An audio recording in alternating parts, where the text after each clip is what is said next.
6 to 10 now, they can put 7th. They have, Aaron has 18 7th grade girls.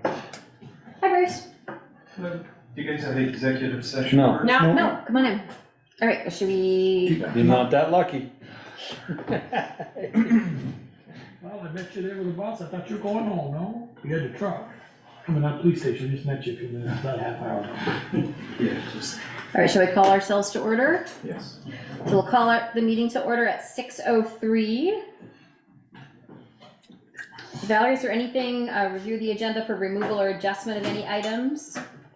Well, I believe we have the town report quotes that we just received recently this afternoon that I think would be worthwhile to take action on tonight. Okay. Where do you want to add that? And then we do not have the minutes from December 11th. Okay. And we barely had the minutes from December 5th. Town report can be another if you want. Under other? Yeah.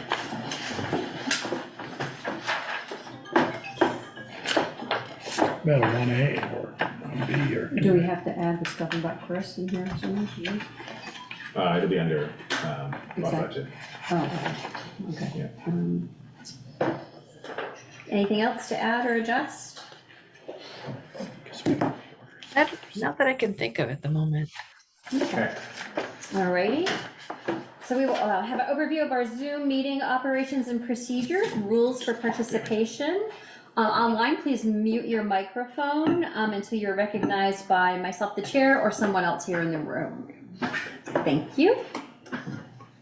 And public forum. We have 5 minutes per person for public forum for an item that's not already on our agenda.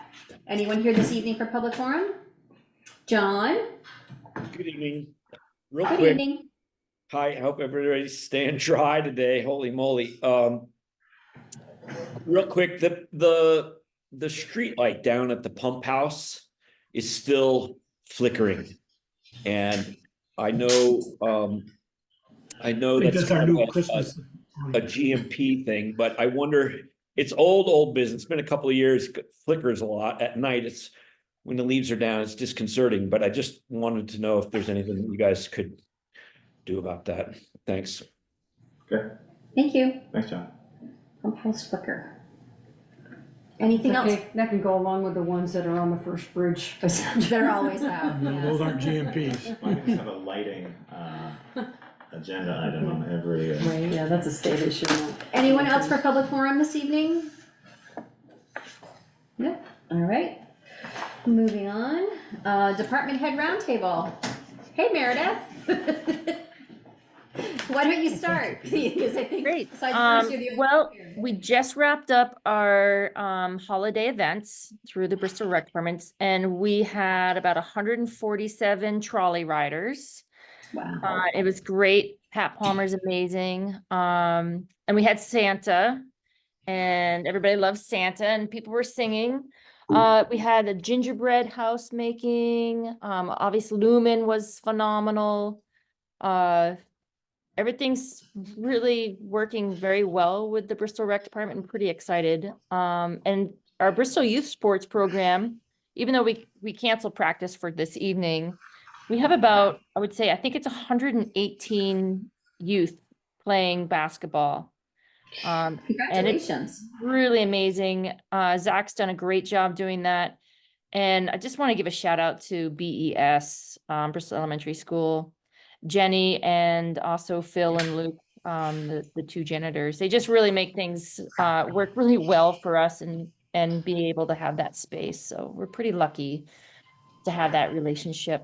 And then, now we're focusing on budgeting, town report, and getting ready for summer. That's awesome. Thanks so much for all your work. You made it really fun for folks in town this season.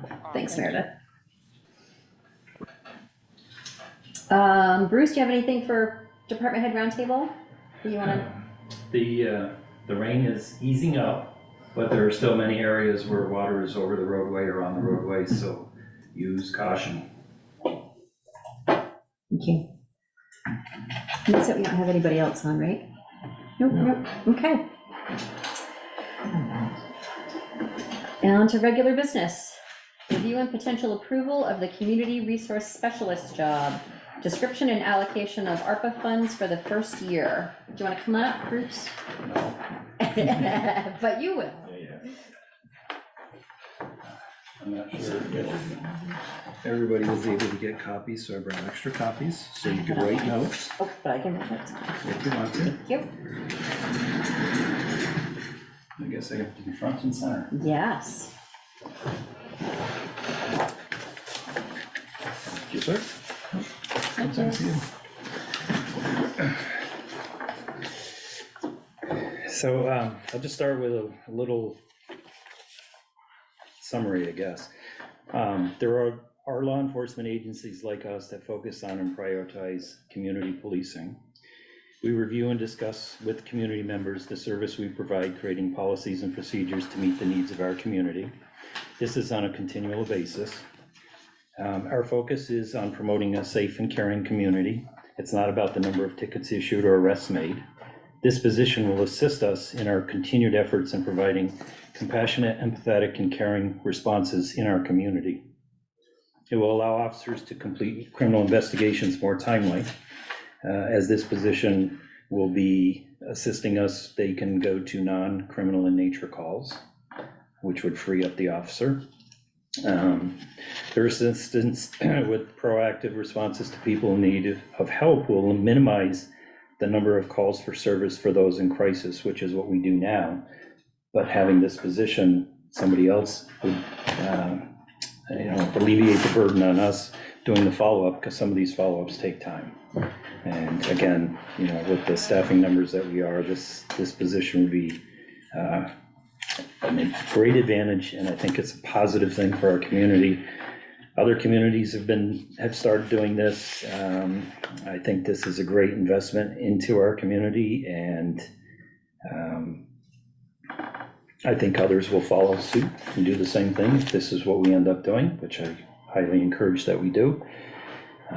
You have the job description. I have it in draft mode or draft form. Yeah. So if there were some things that we wanted to tweak, we had received some suggestions. We've added those in there and tweaked it from that. I've also added included a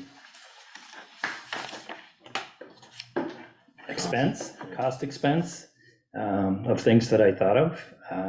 Again, there might be something that I didn't think of, or if we need to tweak it, but tried to be realistic, had some ranges in here, and then used a number to at least come up with something.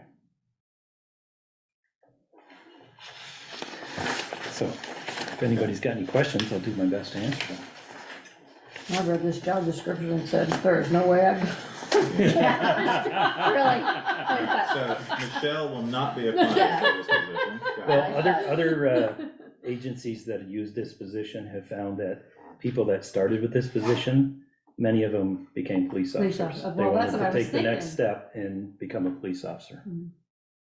I mean, you've often spoken in public meetings about the number of hours that you spend, that the officers spend, in terms of follow-up, in terms of, health services, things like that. So it seems like this is a huge, hopefully, the idea is to relieve that burden currently on officers. At least 40 hours a week of it. Right. Yeah, we do a lot of follow-up, but, the non-criminal stuff, like some of the dog complaints, this person could do that. Yeah. Some of the neighbor disputes, disagreements over property lines, they could be the initial contact for something like that. Yeah. And again, following up with the people in crisis, we would not stop doing that as police officers, because I think it's important that they know that we are there to assist them. It just gives us somebody else that can assist in doing those follow-ups. Right. And because of those follow-ups, we've had less times of people in crisis. Let me ask you a question. I mean, just reading this. So is it your intent that this is just gonna be a police district person, or are they gonna be able to go outside the town? They would go in the Anybody town, within the town? within the town. I think we should clarify that it's a town employee working under the Police department. Yeah. under the police department. I think that's, because I know that people are gonna be, if it's not spelled out, people are gonna think that the district residents are paying paying for for it. Right, no, And this we is a don't want town that. position. Yeah. This is funded through the town budget, not the Right. police district budget. Okay, I was a little unclear when I read that. The vehicle cost and that, is that gonna be a police cruiser, so to No. speak, or that's just gonna be a vehicle? I looked at different makes of vehicles, from a Subaru Cross Truck. Trek Mhm. to, I think an Escape. So there was a range. No Denali's? But, No. you might need a four-wheel drive. I was looking at base model, everything. I was looking at something that if they needed to Gonna have have to roll their own transport. windows down. Yeah, if they needed to transport a dog that had some type of hatchback, because Yeah. we do have, The fencing. we have fencing at the station and from a couple of different vehicles that we would make fit into the Mhm. back of it. Thinking that this position does require some response to dog complaints, and also if we need to help assist somebody in moving some small items from place to place, they could do that. Does so the community resources specialist, that name, does it come from a particular area? I know you've researched this. Because we always talked about, I mean, when we spoke about it in prior meetings, it was sort of like health services or social services. And so, but is this one that's well used? It's used at the Rutland Police Okay. Department through the Project North. Okay, And I think the one in Burlington was similar. I don't remember if it was the exact name, but it was, I think they used community outreach. okay. Yeah, I'm all for it. Is it, I mean, again, the name is something if we want to tweak that. Oh, sure. No, I was just curious. if Title, it's- whatever, Yeah. I'm not opposed to. We were just trying to find something to make sure that people understood this is a community resource. Right, And it entails a little bit of everything. right. And health specialist or social services specialist, those obviously have certain connotations of what that job might be. I think an all-inclusive title to be able to handle a variety of things, I think Right. is good. And especially if it's a name or title that's been used in other departments, in other towns, other cities. Yeah, and speaking to Michelle and Peter, I mean, we've always, as we've talked about this position, when you first brought it to us, it was always gonna be a town Yeah. position and. Under your direction. Yeah, primarily, you know, as it states in here, housed within the Bristol Police Department, just because we felt that was the best fit for it, this type of position. Community service officer is another Okay. term that was used, but we felt that getting away from the word officer Yeah. or the title officer Yeah, seemed better It fitting. seems appropriate, Yeah. because if I show up and I'm the community service officer, they might think that I'm. Right. Well, I don't want, enforcement. I also Yes. don't want people to be afraid to call the police department and thinking that we still, because we, as a community policing agency, we focus on the community. yeah, So I know some people are hesitant, but we've developed enough of a reputation in at least Bristol over the last couple of years. They're not concerned when they're calling it and a police officer Yeah. showing up. Yeah.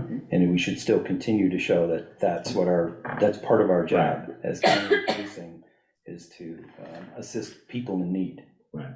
So, Bruce, under A, you've got noise complaints and intoxicated individuals. Give me a briefing on what that would be versus a police officer with an intoxicated person. well, if it's somebody that, like, we've gotten calls before where there's like, somebody appears to be intoxicated sitting on a bench, they're not necessarily doing anything wrong, but they might be stumbling around, and so somebody stopping to check on them doesn't necessarily mean a police Okay. officer has to. Doesn't begin a crime, No, but, okay. and so if we were sending the person, or they were responding to a call, we thought there was any type of possibility for something to be more, then we would go along with them. But if we weren't needed, then we could break away and they could continue to do what they need to do. Okay, and we've got an idea, okay, and I agree 100%, the person has to be paid through the town budget, not the police district budget. They go in the upper notch or anywhere in the town that you guys don't regularly go, and they ask for backup, and the state police says, just send us the paperwork and we'll deal with it. It's Well, not they'll be done. calling us. So what is that gonna do to, the money side of okay, because we get a stipend from the town to go out and answer calls. Is that stipend gonna have to go up? It may, it depends on the number of calls that we respond to. Not so much that person going. Right, no, that Community person, officers. the community officer doesn't Doesn't have a incur, boundary. Doesn't have a Other than boundary. doesn't incur an Bristol. expense. Right, but But if a police officer has to respond to assist them or back them up, then that could incur an expense as an out-of-district call. We're not going to send them Which in an hopefully- unsafe situation. no, Yeah, I so- just, Yeah. I know we get a Hopefully it'll be stipend. Mute point in the Right. not too distant future. Right. Right, so I guess it'd be a possibility, but I think it's something that we just need to start and see what happens. Yeah, because the other thing is if this person works for the town and is working through the, housed in the police department, the state police are gonna tell them to call us. Yeah, And our out-of-district calls may go down, right. you know, if this person's able to handle certain things that. That's right. Bruce wouldn't That's handle. true, Right. that's true. That's a good point. That's a good point. It's one of these that I think once we are able to see the advantages of the position, Yeah. I think there's definitely a lot of advantages. The first couple of months, we would have to make sure that they have training if they don't have it already. That's why on the training budget, I'm estimating. Mhm. So a lot of the police training that we can attend is usually at the police academy, and there's no charge. Some of the training that this person should have may incur a fee because it's not through the, It's not law enforcement. yeah, Okay, Mhm. so. Who would do that training? Is that like a state of Vermont thing? Is that? We would look to see which agencies offer. It's, the state of Vermont does offer some Mhm. training that's not law enforcement related. and then in terms of the cost, we're looking to use ARPA funds for this, For the first year. for the first year, yes. Valerie, in the first year was July, finish out this year and July to June of next year. Say that again? The first year is through July of this year, or through June 30th of this year, and then through June 30th of next year, so it's actually like Year and a half. 18 months, year and a half. Yeah, July 1 to June 30th. So So you're not we wouldn't hire till You're not- July. thinking of hiring until July? I would like to hire before then. Yeah, well, that's- And may that's- take our time too. I don't want to rush.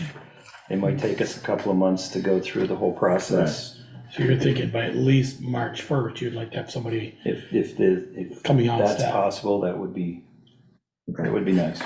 In this instance, I wouldn't calibrate it by the calendar year, but by the actual start and onboarding time. Because with the grant administrator position, for example, she didn't come on until August. And we had envisioned that as a year position. And so we're gonna calibrate that as a year and factor that into the budget and through the ARPA funding. Okay, Val, how much is in our ARPA fund right now? What's left? Well, I was trying to scroll through my stuff here, but it's over $400,000 right now. I don't have an accurate figure, and I don't know what the interest that has been accruing on the balance, but it's about, I think we can plan on over $400,000 right now. And what is the, started, you said August 1st, the grant specialist, which the first year was ARPA funds. So that's up until June 30th of this year, correct? And how much was that I position? would argue that she's through August of into the next year. And the frame was 1 year, so I would frame it in that context, even though it crosses more than one fiscal year. So when we budget for that position, we have to budget from August to June. Right. We have to calibrate or prorate how we want to do that. Mhm. And then when we fill this position, we need to figure, if we're gonna fill it March, we need to figure 3 or 4 months of next year that we're gonna have to pay for it out of the budget. Is that what you? Right. Okay. That's what I would recommend. If the select board supports launching this position with ARPA funds, I would recommend that the balance of the year be budgeted in that appropriately in that way. Well, we can't launch it without ARPA funds. Right. Not at this, Wait until the following year. Budget. So in theory, July 1 of 2025, it's all on the taxpayers. Correct. or some proportion.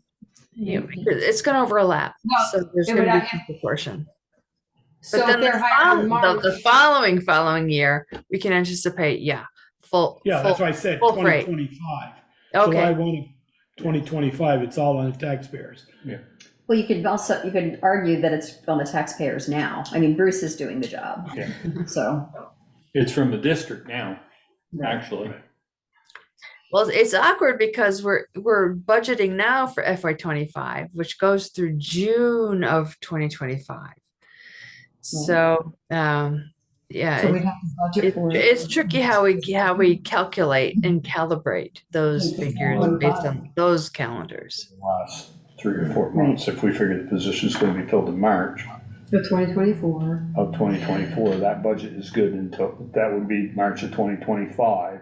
We just need from March to June, or February to June, or whatever we, Whatever But the that's hire in date this is. budget we're working Yes, on right now. yes, Right, So, correct. Yeah. Right.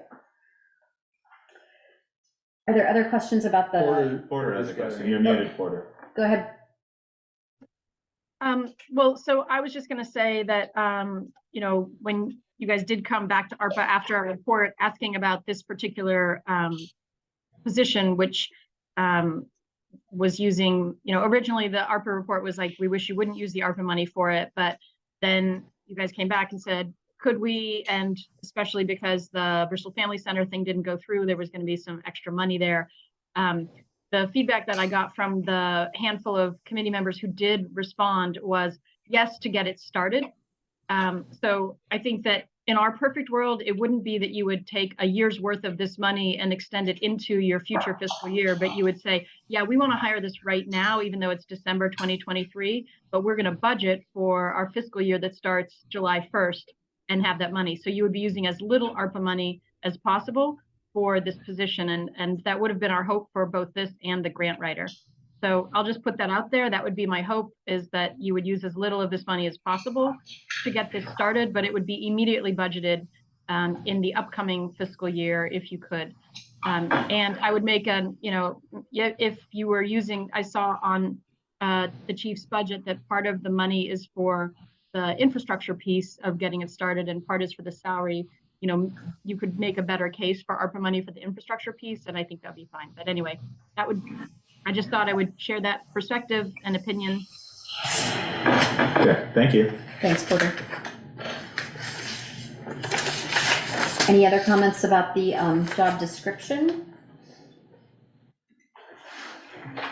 no, like I said, the only thing I would like is it clarified that it is a Yeah. town position under the direction of, Yeah. just so that we don't end up with, we get to your police district meeting and they say, how come we're paying for this? So would you like that added into the description? Well, I think you've got a line, that second, Right, I mean, paragraph. we could add it in there, yeah, that it's a civilian town position. Or something like that. yeah, or it's a position that would serve the entire town or Right. something along those lines, Housed within the housed within the police department. police department, under the direction of the chief of police or supervising officer. I think that would be, Yeah. that would clarify Mhm. it, so you could point to that line and say, no, you're not paying for this in the district. Right, and that was our intent as a board, I think right along, we talked Yeah. about it being a townwide. We're not looking, Service. we're not looking to take it away from you, we're just Mhm. looking to make sure that it's funded by the whole town and not the Well- district, and that's where the shoe's gonna pinch, if they think Could it, Peter, budget's gonna go up. could it then say this, the second paragraph, the CSR is a civilian position funded entirely by the town of Bristol budget and supervised and housed within the Bristol Police Department? Could you I say? don't know that it needs to say anything about the budget, and we don't do that in other job descriptions. No, Yeah, I see what you're getting at. applicants won't care. we'll clarify that it's a It's a town, town position. town Townwide. position. Yeah, in no means looking to take it away from the police department. I It's still just gonna be want- supervised by the police. Yes, Yes, yes, I want that.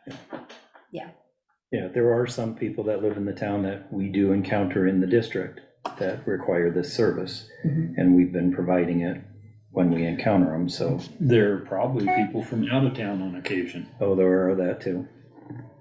But there were which you're some, not gonna be able to, you're not Right. gonna be able to distinguish if No. it happens here. right, and, you know, if somebody's in crisis, we're not asking where they live, we're just dealing with Taking it. care of them, yeah, and rightfully so. Rightfully so. The other thing we wanted to include in some way in the description was the reference to animal control somehow.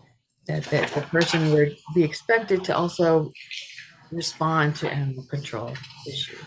I don't In think I support of the department. specifically- I don't think I specifically put animal control, but I did put non-criminal calls for service. Right, And this is a non-criminal call for service, but if you'd like me to specifically put that in there. yeah, I think we should. We talked about that, we emailed about that earlier today. And I think that's a good thing to do, because that's a big part of what you guys do. And if but this person can help with that, man, oh Right. man, that would be great. It is a big part of it, but this is only 40 hours a week this person would be available, so we're still going to be. But I will, you know, there are many non-criminal calls for service that we go to. So, but Yeah, if you feel that the animal one is important enough to actually put that in there, I can put that in there. I'll put to I mean, we include, do but not have- limited to. We do have letter S there that's just our, the catch-all, perform all other duties as assigned by proper authority. I mean, I don't, if we don't spell it out, it could clearly fall under that clause as well. During the interview process, it will be made clear, we'll give them examples of some of the non-criminal calls for service. So that would be included in on that, but like I said, I'm happy to update this and include more information if we need to put more information in. Reading the description, Bruce, it made me think of, I don't know how active they are right now, but the Five-Town Partnership.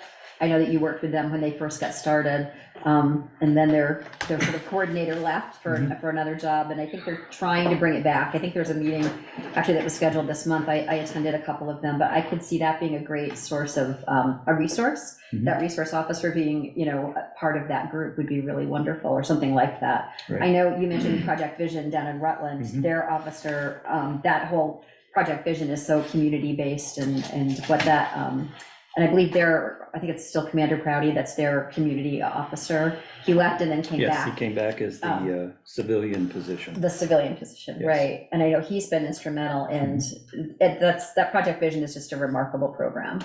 I know they tried to duplicate it sort of up here. and Right, it's- we have a smaller version called, I think, Project Vision North, I don't remember the title, where we do the same thing. Yeah. We all discuss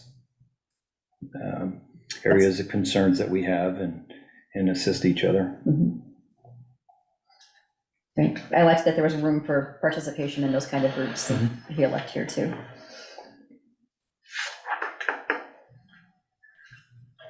I'm gonna put a question out there.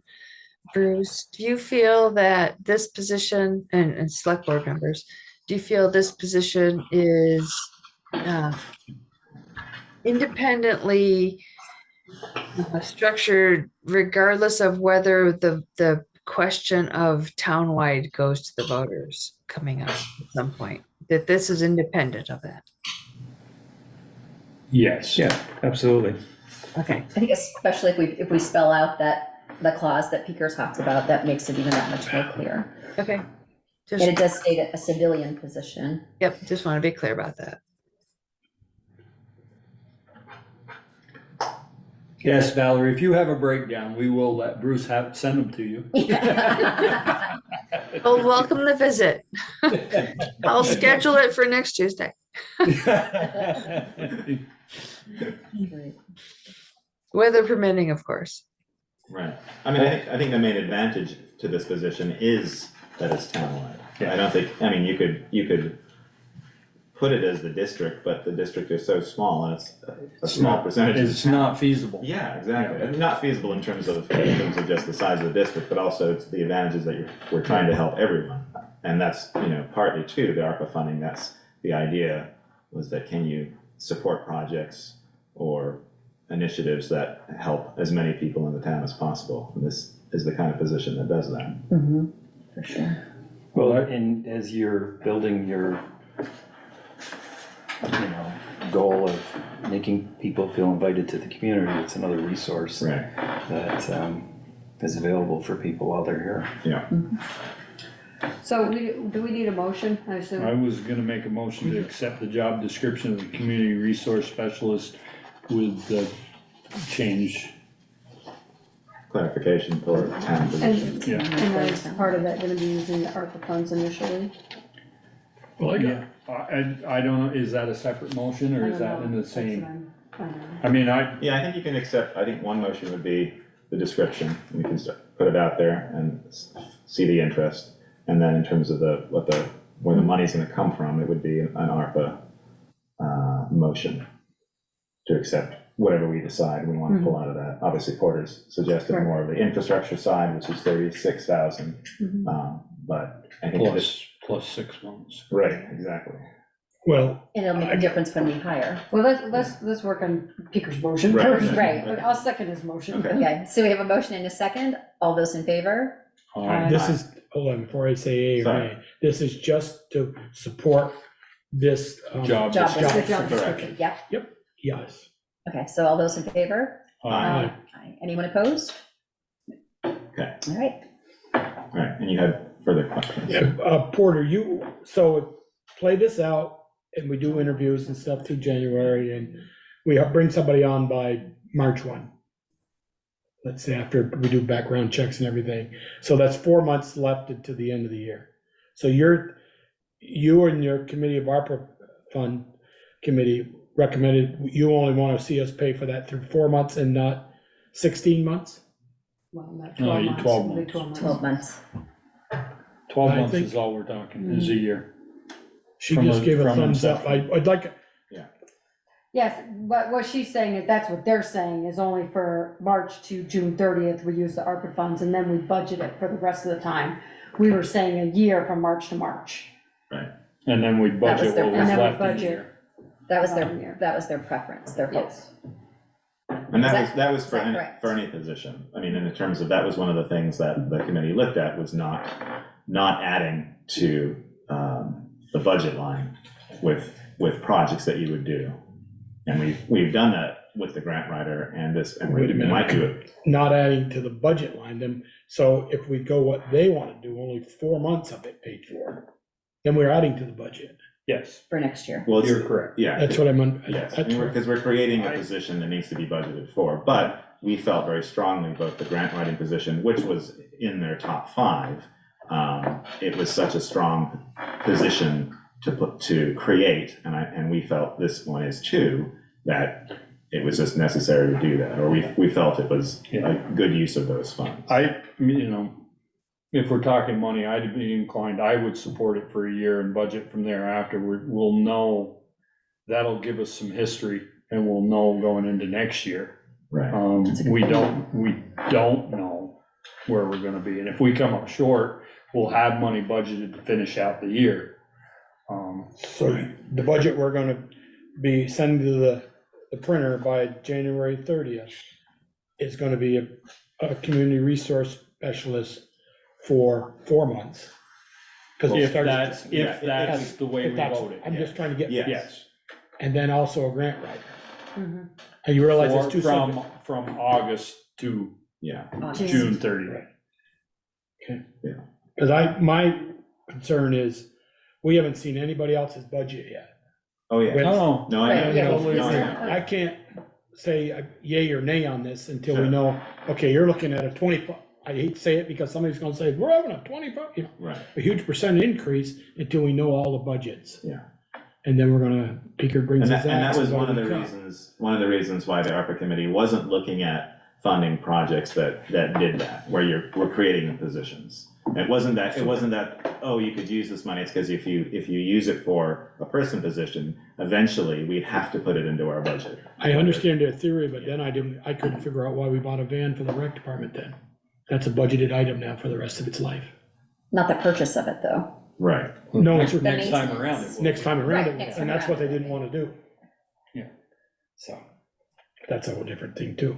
No, I just, their goal or our goal was to serve as many community members as possible and reach as far as we can. And I feel that this is something that is probably gonna be valuable for years to come. And if we can get it up and running, we'll be ahead of the curve. Well, we're already ahead of the curve with our police chief doing the work, but he needs help.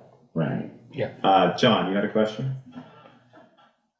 Not so much a question as encouragement. I think this is a really interesting direction for the town. I compliment all of you, and especially the chief, for opening up the discussion and trying this out.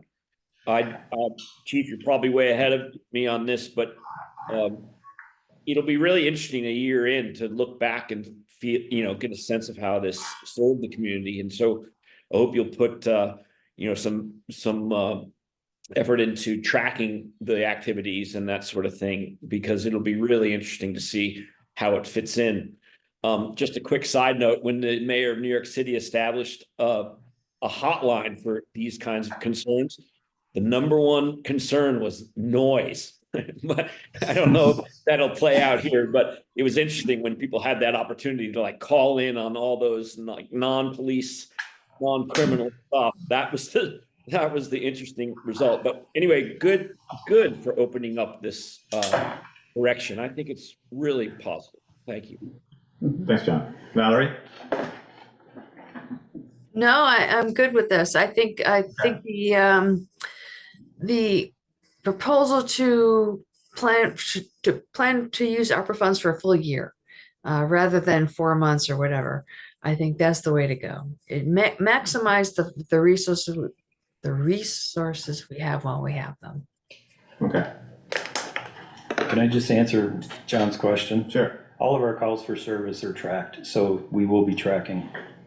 So we'll be able to have a report on all of the responses. Okay.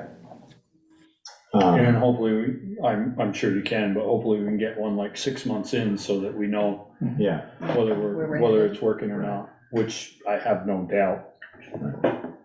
okay. Okay, so we've approved the job description. Do we need to vote on the budget I don't- for that I now, don't know or if do we we need need to do to that. wait to do that when we're doing budget? I would Yeah. recommend, because this is going to be an ARPA allocation, I do recommend that the select board make a motion, because at the next or some subsequent meeting, I will prepare another updated resolution She needs. cataloging all of the ARPA decisions that have been made. And it'll be important to make sure that this is recognized. And so I would recommend that the proposal, and it's kind of depending on which numbers you want to use, but maybe it's an up to, but using the one-time versus ongoing expenses for the position. So when I figured the salary range, there's a range, but I used the $22 an hour. So depending upon experience, if somebody has more experience, Yeah. for an experienced person, if you don't offer enough, you're not going to get them. For the insurance, I went with the maximum. Okay. So if somebody came in and it was a 2-person versus a family, then it would be less. Yeah. And vehicle, like I said, I did a range, so there are some as low as 25,000, some as high as 33. I mean, that's something, if you want to say, let's focus on a certain number in a couple of areas, I can tweak those or make them closer. If you're fairly comfortable with this, I would move that we allocate up to $120,000 to support the community resource specialist for 1 year from the date of hire. That's a really good proposal. That With is a ARPA nice funds? buffer. Wait, say that again, bigger, up to 120,000, Up to 100,000, up to the first from- year, from ARPA funds. For the first, yes. okay. for 1 year from the date of hire. So, So 12 months from the date. So if we hire in February, it'll be February. If we hire in March, it'll be right, yeah, March. I get it. If we hire in April, it'll be But, April. so before we put the budget to bed in January, we've got to budget The remainder. the Yes. remainder Yeah. of that. Yes. We'll figure it out. And, yeah. So in January, we'll know how many people have applied, and we can give you an idea on how that process is going, and if there looks like there's a good Potential. candidate or not, and if we need more time, we should be able to have an idea at least. We get an idea what the market, Mhm. what the market wants for that type of position. Okay, so we have a It's motion. got a cruiser that needs to be traded in though. Not until July. And then it's a used vehicle that, with some repairs, so, I mean, you it's, know. I I get thought it, about that too, and then I was like, you know, you're wanted downgrading to it. say to start police out on with it. the right, you know. Well, you I can wanted take to those say off, they're police just on it. labels. Those Those are ones, just off, stickers or take them whatever. off. But I'm just I did thinking, think of that. you know, I it's a mean, cost that maybe we could, Yeah. not, maybe budget for the following year. All right, so we can work out the details Right. of the Yeah. budget. So we have a motion. Do we have a second? I'll second that. So we have a motion and a second. All those in favor? Could you repeat who motioned and seconded? Peter was the first, and then Ian seconded. Thank you. So, sorry, one more time. All those in favor? Aye. And anyone opposed? No, I don't oppose, no, I'm just not gonna vote it. I worry about, I'll vote in January on the whole town budget, putting it to bed and then. Well, this is for our using the ARPA funds, so this is separate from Okay. budget. Then yay. So, okay. All right, I may not vote for it next March of 25, Well, or let's see where January we are. 1st I of mean, 25, but, you know. thank you.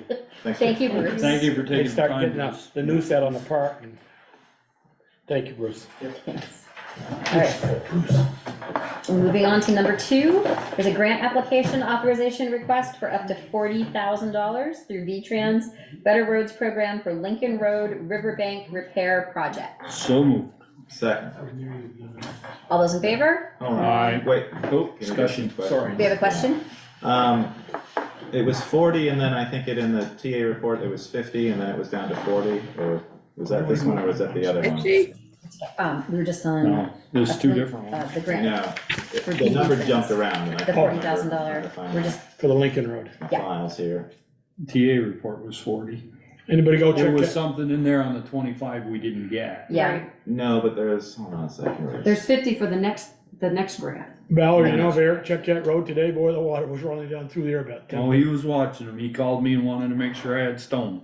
Right, no, this one's fine, okay, it's the Okay. next one that has the number twos. all right, so we have a motion and a second, all those in favor? Aye. Great, thank you.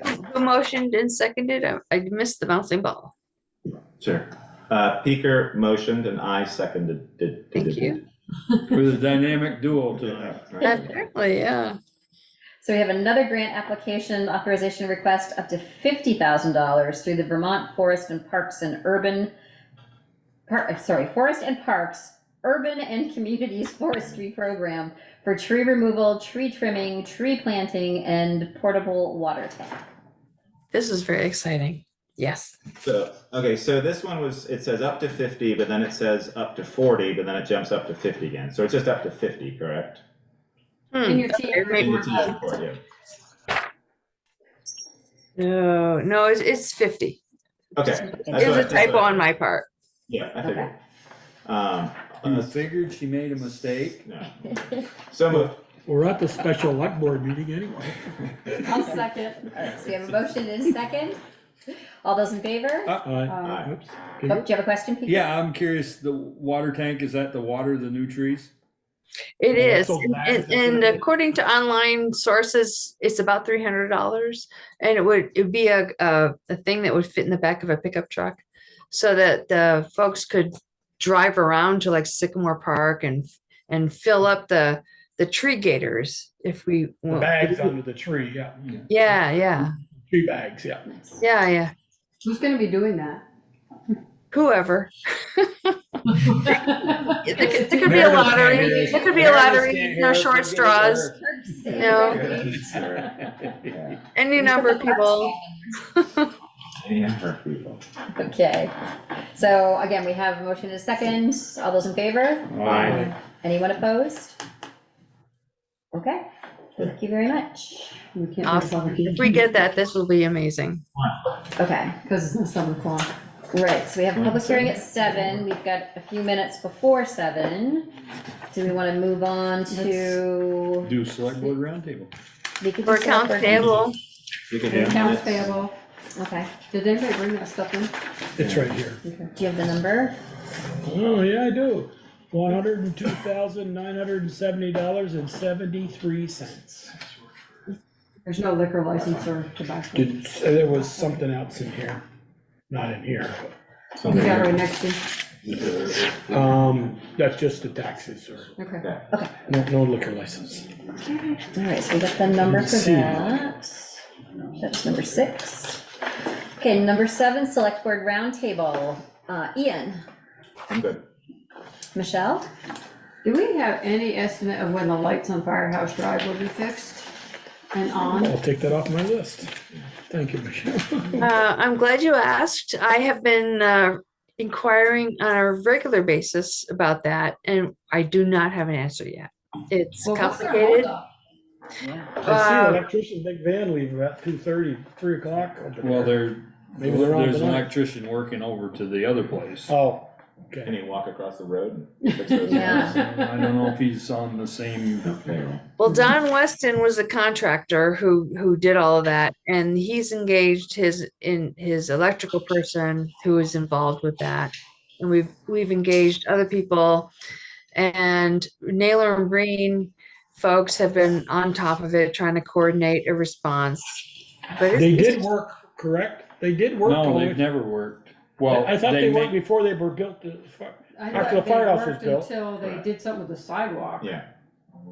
Something was damaged. Well, during the Valerie construction. said that they were never hooked in the box last meeting, which would lead me to believe that they never worked. They never worked. yeah, the belief is that they never actually worked. There's some Could've disconnect sworn they with the gizmo at the box itself. And I'm I so- must have 90 disconnected that because I'm pretty sure. I I'm thought they were 99% sure they worked At Yeah. some point. the year after the fire station was Yeah. built. And I didn't Me kinda too. figure it out. Huh. Okay. All wow, right, so we'll continue to look into that. Anything else, still looking Michelle? into it. on. No, I'm good. Okay, Peter? Good. Joel? Oh, God, I got quite a list here. Oh. Sorry, I've been quiet the last few times. It's okay. So, was asked by one of the persons that donated money for the Memorial Park sign, was that damaged in the wind and being repaired? The Memorial Park sign? It was damaged. missing. It was damaged in the wind. I remember that and. It was down. The school was taking it back to do so. I thought they were gonna fix it. You was gonna say Meredith maybe Meredith catch us left. up, but I don't see her. Yeah, He ran. I think- but I don't know the status. So I know I had asked that same question and Meredith said they were trying to fix it, or the school was trying to fix it, or something Okay. was trying to fix it. And then, got this question asked from me, and not from family. When's the last time the town's checkbook has been balanced? You're gonna find out later. It's been a Okay. while. It's been a challenge without a town treasurer and without other people in the office to do the reconciliation. It's been a challenge. So yeah, we're working for that, and we were hoping one of the goals when Mark Bouvier was included in the team, that perhaps he could be helpful in it. Okay, and then I see we paid another water bill inventory for 4,500 to VTUMS. Could we get an update on how much of the grant has been spent and how much of the inventory, how much percentage of the inventory has been done, so we Yes, know? I can get that to you next time. Okay. I just like to am know. keeping track of that. Okay, and then Michelle asked the one about the lights on the top. That's all I had. I had one. Go ahead, Ian. I submitted the Act 250 amendment for the bus shelter, and that's now in process. It's been a year since I started that project. It might be Yeah, a another little year bit of before you time. get in here. Municipal wheels turn fast. No, but I actually submitted that. It got approved from the Design Review Commission in Bristol, and I put together all the documents and uploaded it and have been in contact, so they've received it. So now we'll just see how long that takes. I heard that it's fairly quick just because it's an amendment, but I guess we'll find out. I hope it's not another year. Be nice to put a bus shelter there. Or maybe they'll rot by the time we get them on. Sure. Always a happy thought. That's enough, good, that's recorded now. That's Okay, right. good. Okay, I don't have anything for roundtable tonight. Other than I hope people were able to stay safe and dry today. Yeah. There was, number 5 we're not doing because the minutes weren't out. Correct. Only for, or do we have December 4th, right? I didn't have a chance to go through. I didn't, I I haven't didn't get a looked chance at to it. look at them. So we're So- done with that one too. Yeah, Let's do the, you wanna do the town report quote? Sure, 6A? that was, yes, what about the town administrator's report? If we're going down our list, we can Oh, just check it sorry. off. Do you want to do your town administrator's report, Valerie? Yeah, I don't have much to add to my report, just working through all the different things. It's been a challenge being on the home base, not being able to print a lot of things that I would ordinarily work from. But I'm getting through it, and yeah, that's about it. Can we use the technology fund to get you a printer? Well, I have a printer, but I only do like letter size, and I like to print on 11 by 17. And so I tried that today. It didn't work. So anyway, Okay. my problem. Well, thanks for doing so much work while you're not feeling well this week. Yeah, We appreciate that. Yeah, And I'll get wish through it. you didn't have to. yes. I'll get through it. Okay, so now we'll move on to the other business. I would say it's better than last year. And I just want to put a little plug in for folks who don't know that last week was my 1-year anniversary for this thing behind my head. And it's been amazing. The improvement and just everything about it has been amazing. And I'm so grateful for everybody's patience while I went through all of that stuff. And it's all good. It's all good. Great. So glad to I hear. thought it had a name. I thought it was the brain booger. The brain booger. Yeah, that was that thing. Yeah. It It's been a year. I had an anniversary last Friday too, Valerie, so. Yes, we were like changing it. You were coming in, Passing in the hall, going we out at didn't the know same it. time. Well, glad to have you both with us. As Yes. well as you are. Yeah, seriously. Oh, it's so huge. Such a huge improvement. Great. All right, I just have a quick one. Val, do we have a policy in town or ordinance about whether we allow overnight camping on any of our parks? Or No. town, We don't allow it. They anymore. can't, right? If they can Dusk to ask dawn. for permission from the rec department, Mhm. and they will allow from time to time, but there is no overnight. There used to be a sign at Sycamore Park that said dusk to dawn. Yeah, most of them have a sign that says dusk to dawn, but some of the signs have since disappeared. Yeah. Okay. Okay, so moving on to other business, correspondence reports and correspondence received. Town report. Yep. Nothing for me. But we have the town Yeah. report quote. Oh, right. The other one. I'm Right. working on the town report this year, as I did last year. I got 2 quotes. We just put it out to get quote. One was 802 Print, who we used last year, and the other was Repo. Repo. Rico. And the repo was, let me look at the numbers here. It's repro, right? Repro, Repro. sorry. I was just gonna say, Thank you, it's like repro, repro. No, not repossessed. No. 802 print for 300 books was $1178.25, and repro for 300 books was $1338, or $1285 with a 2-year agreement.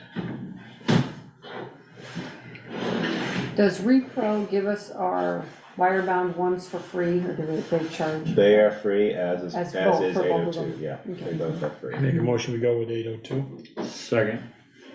All those in favor? Aye. Aye. Great, anyone opposed? Okay, All right, great, thank you. 802. Anything else? You said no, right, Valerie? I'm aware of. Oh, Can I Porter, ask got a- a question? Yeah, if I can ask a town report question. Last year, one of the things that Tabitha did with Valerie and I was read through the town report, looking for inclusive language, and she had a couple of suggestions.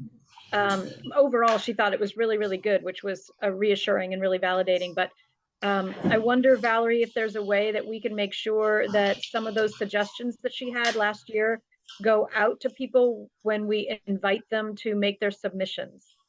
Happy to report that when Ian sent out his notice to the departments, that he included all of those, or Yeah. 99% of those recommendations into the framework, all of that stuff. Yeah. Okay. So it's And there. does that go to the committees, commissions, and non-town organizations as well? Even if they No. don't like follow I our do not guidelines, know. I do it not might know. be, yeah, it just might be really nice to share that with them. Not that we're requiring them necessarily to do anything, but it's definitely one of those things like, oh, I never thought of that. Mhm. Right. Generally, so in the past, we've only sent it out to committees and commissions and town departments. We usually wait for any outside sort of social services things, just they would send the report to us. I've been debating whether to reach out to those groups and send it, and so I could send that. Some of those groups are local groups in Bristol, others are outside in Middlebury and other towns around us. But I could definitely do that. I mean, I think just it's a good information to have. Okay, thanks, Porter. Yeah, and thanks for doing that, Porter. Yeah. We've got one more minute. Anything anybody wants to add before we move on to our public hearing? I'd like to note that Ian is wearing his festive sweater again this meeting. His budget sweater. His budget This is my sweater. budget sweater, yeah.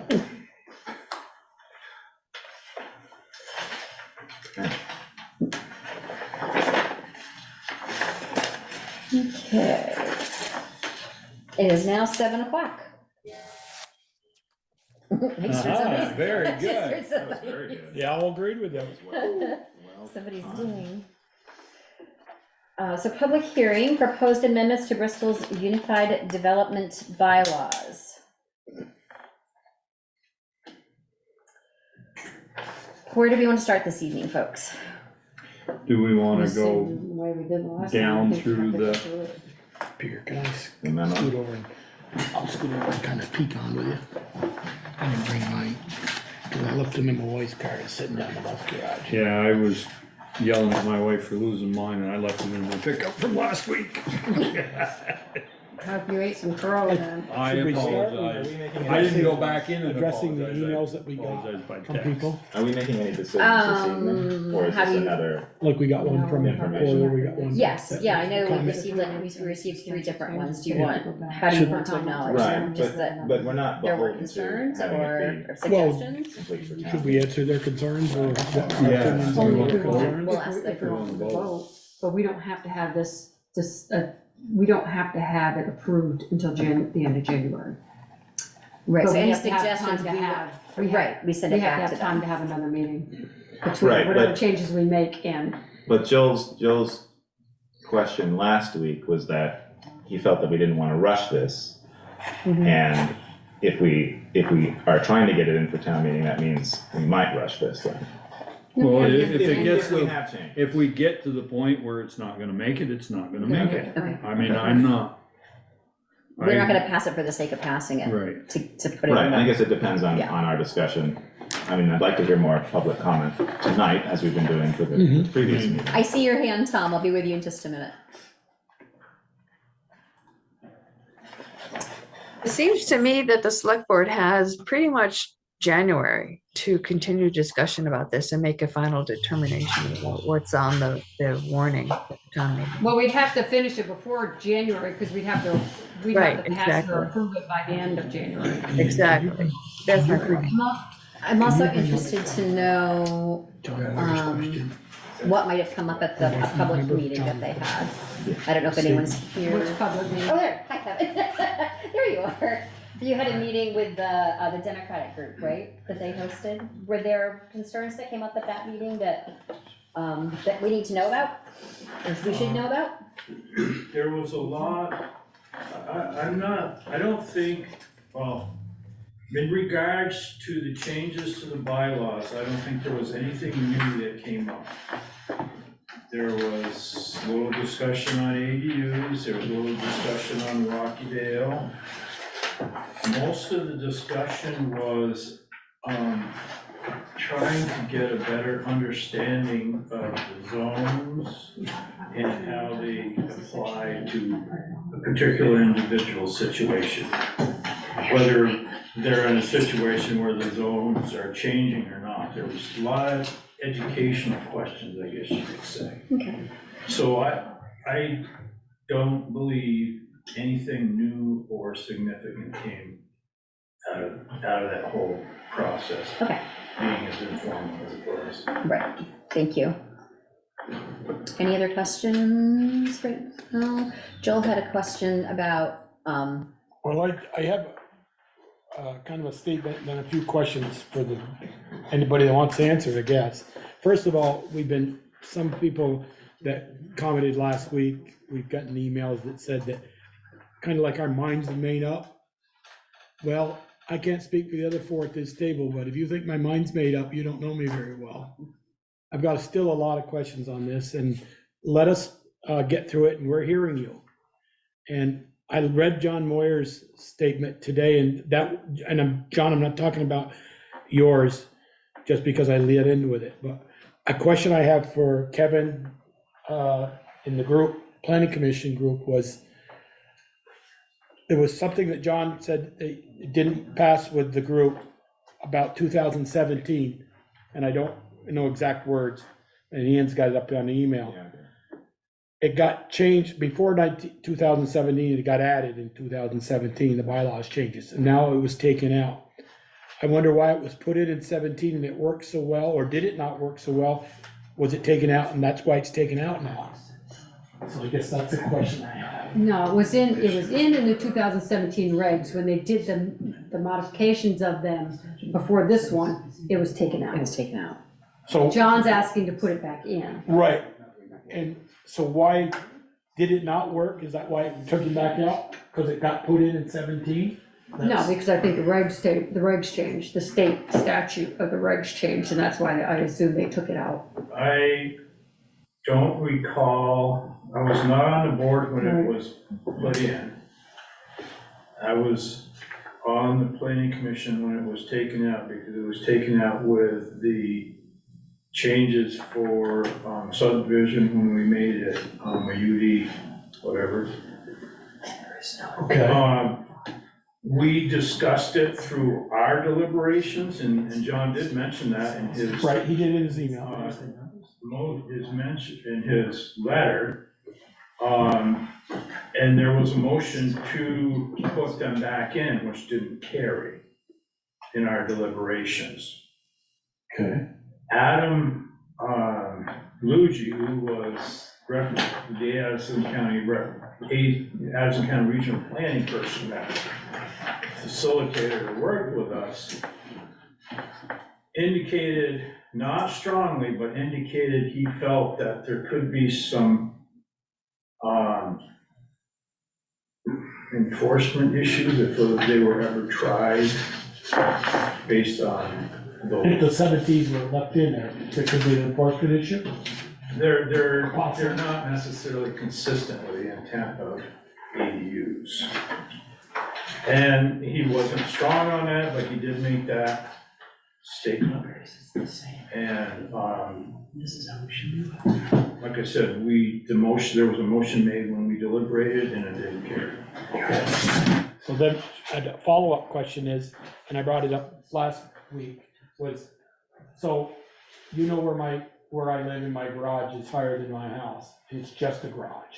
So today, if that wasn't there and I wanted to build what's there today, and I wanted to put an apartment above it, could not do that, correct? Because it's higher than the garage. So Higher than the house. Higher than the house, sorry. It depends on the steps you take to do it. The language says new construction. You build your garage today, finish it, get your certificate of compliance on it. 6 months later, you convert the top to into an ADU. You've circumvented the language in the rule because it says new construction. Once it's there, it's no longer new. New is a nuanced word. No, he's But talking about the height, just too big a house, you couldn't be that big. The accessory structures, if you build a garage, you can build it 35 feet tall. That's what the regs say. And then, as I get more money, let's say, or we only wanted to budget so, and we say, our game plan is always to have an apartment there. Or 6 months later, or next year, I file. When your So kids, did I when your kids' life circumvent changes, the regs, I guess? Did I go and do an end round? in a way it is an end round, in a way it's also just, it's following the rules, because the ADU is the use.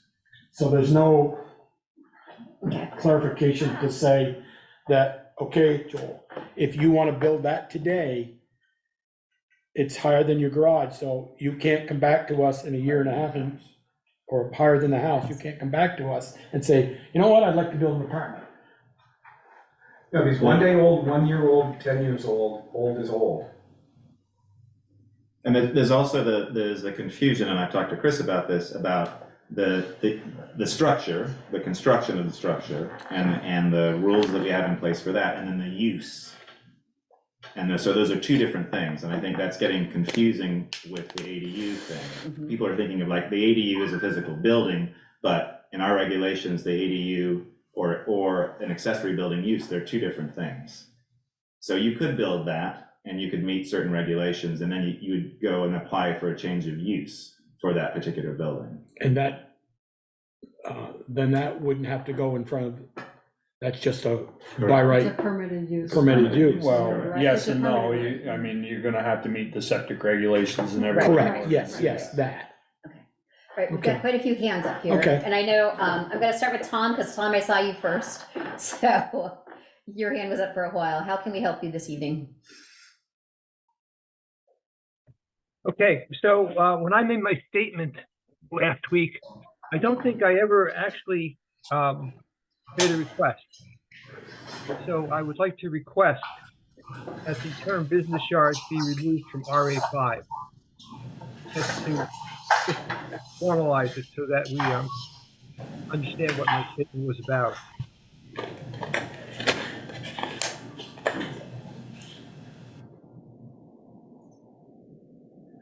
Okay, is there anything else? No, I heard you saying, the board that is, that there might be questions, and I would be pleased to answer any questions that I can if you need to ask questions of me. So, Tom, I was reading your statement that you sent in, and I was sort of looking at the information that you quoted from, and it's the Enabling Better Places, a zoning guide for Vermont neighborhoods. And looking at that, it defines the neighborhood district. And it says a neighborhood district is a primarily residential area located near a town or a village center. Neighborhoods historically include a wider variety of housing types than newer residential subdivisions, including duplex and multifamily homes. Their adjacency provides vibrancy to the town and village centers. For the purpose of this guide, neighborhood does not include the large lot exclusively single subdivisions in rural areas. And I would argue that RA5 doesn't really fit into the neighborhood district name that you are trying to put on it. I would say that it's not related to that. Okay. Given the size of the district, given the density of housing, given the type of housing. So I just wanted to put that out there. Okay, so I would argue that I live in the neighborhood. Okay, and if I could. Tom, are you in RA5? Is that correct? That is correct. I am in RA5, and I would have to look it up, but to kind of paraphrase, in the UDR, it says that any definitions that are not specifically defined in the UDR will go by the common definition. And by what I looked for the common definition, I live in a neighborhood, and I would go with that. Okay, I mean, RA5 is rural agriculture. Correct. Yes, correct. Okay, But it is also a district that is primarily residential. okay. Okay. We've got a couple other hands up. Is there any other questions for Tom at the moment? Not at this time, no, not at this time. Nope. Thank you, Tom. Okay, so now I will mute myself. Thank you very Okay. much. John, I think you were next, and then I'll go to Mark. Thanks. I was gonna talk about ADUs, but just on the business yard thing, 45, it is important that existing in the regulations, it says this are primarily residential. That matters. Yep. John, we're having a hard time hearing you. You gotta You're be a breaking little up. closer to your microphone. Thank you. Is this a little better? No, that's much Yeah. better. Can you repeat what you said, please, John?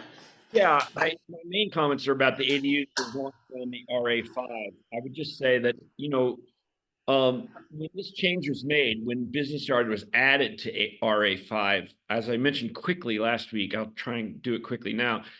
There was almost no discussion on the part of the planning commission. The change by zoning administrator, which is fine, but it almost no conversation, no deliberation, no decision about if you welcome this kind of use into. Oh, John, we're losing you. Yeah, you're breaking up a breaking little up. bit, John. Is this better? I'm sorry. I think I'm in a bad spot for reception. Yeah, that's better. My apologies. I just think It's that okay. it's important to note that when this RA5 changed, when business yard was allowed into RA5, the change received very little deliberation from the planning commission, almost none. It was just like, let's do this. Oh, okay. And they sort of talked about maybe somebody come along and want to do a business there. Okay. But that was about it. And so the two examples we've had was also added to the mix at the same time. We've eliminated it from the mix. But, I think if somebody wants to make a case that sort of industrial type activity should be allowed in RA5, okay.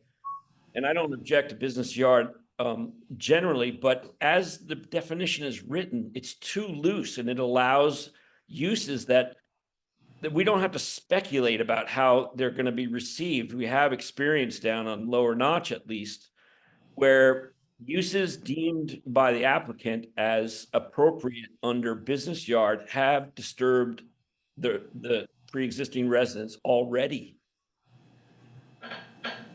There's no speculation in that. It's a concern for a bunch of people there who built their homes and made their lives based on how RA5, the character of that area. And I would say the burden ought to be on people who really want to change it to make a solid case for that, which hasn't been made. Those are my comments on RA5. Okay. Thank you, John. Thank you, John. I do have more comments on ADUs, and I'll offer those when you feel like that's appropriate. Okay, thanks. Thanks. Mark? Oh, hi, thanks. Can you hear me okay? We Yep. can. Thanks, Mark. I just wanted to address the 80% rule that's in there. The net effect of that is if you have a one-story house, pretty much can't have an ADU unless, 80% of a house is kind of small house.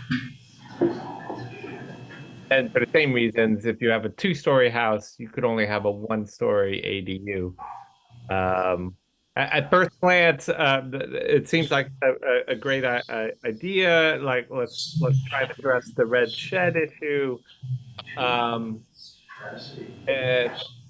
I think it's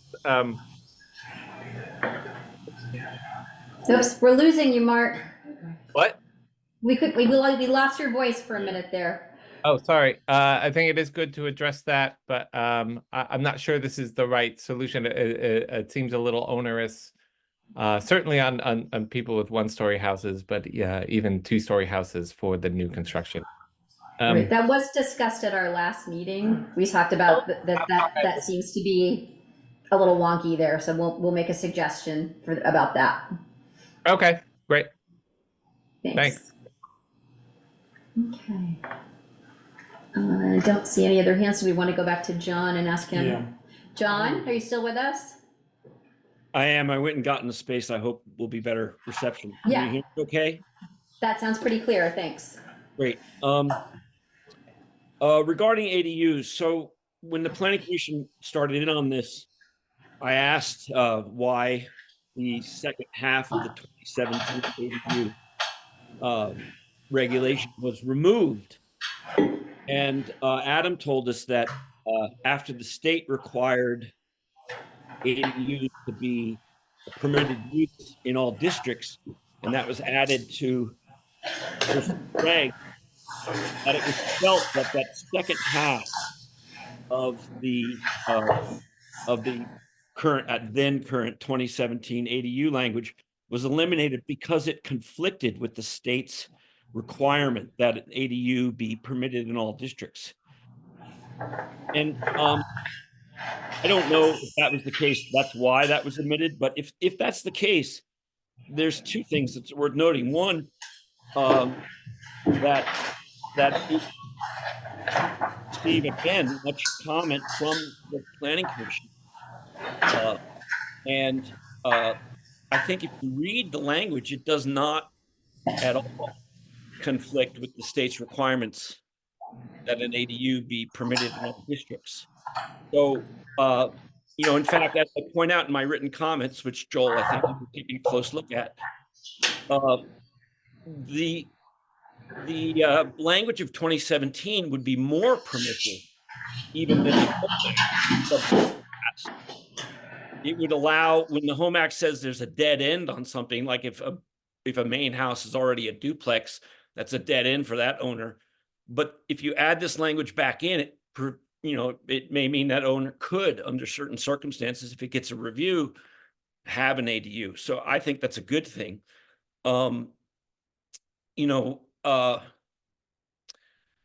thing about some of the conversation last week on ADUs, Ian, if I understood your comments, you had talked to Adam a little bit about it, and he had said, yeah, you get 2 different permits for a new building, but that is not standard operating procedure in zoning at all.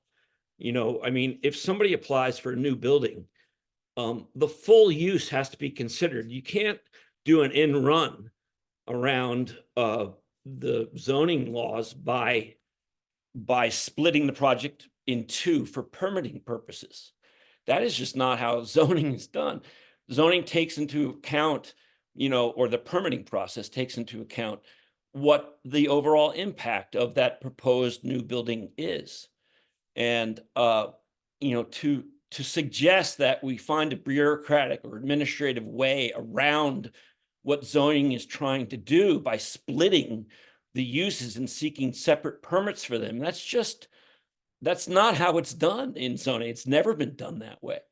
And you can see why it makes sense, because the purpose of zoning is not just to clear the path for a builder or a developer. The purpose of zoning is to protect the people who are already there and have interests, as well as the town, which has separate interests as well, in making sure that new development fits and has the character that the townspeople have expressed they want in that zone. So splitting uses like that, even when oh, I'm building this building and I'll come back later and get the permit for the ADU, that doesn't cut it. I mean, that is not standard operating procedure in any way in zoning. So to propose that as a solution, not only does it go against SOP, but it doesn't protect the public, which is, I would argue, at least half of our job when it comes to planning and zoning. So I would urge you to put that language back in, the 2017 language back in, see that it's more permissive, even while it's more protective of Bristol residents. It provides the process so that I think the neighbors want it as well. So I really hope you'll look at that and consider doing that. Thanks.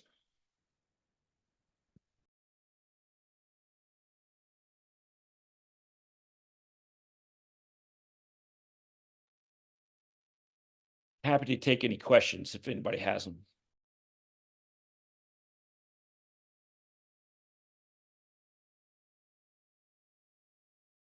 John, Oh. how do we get muted? That's fine. John, I have a question for you. So this was, can you hear me, John?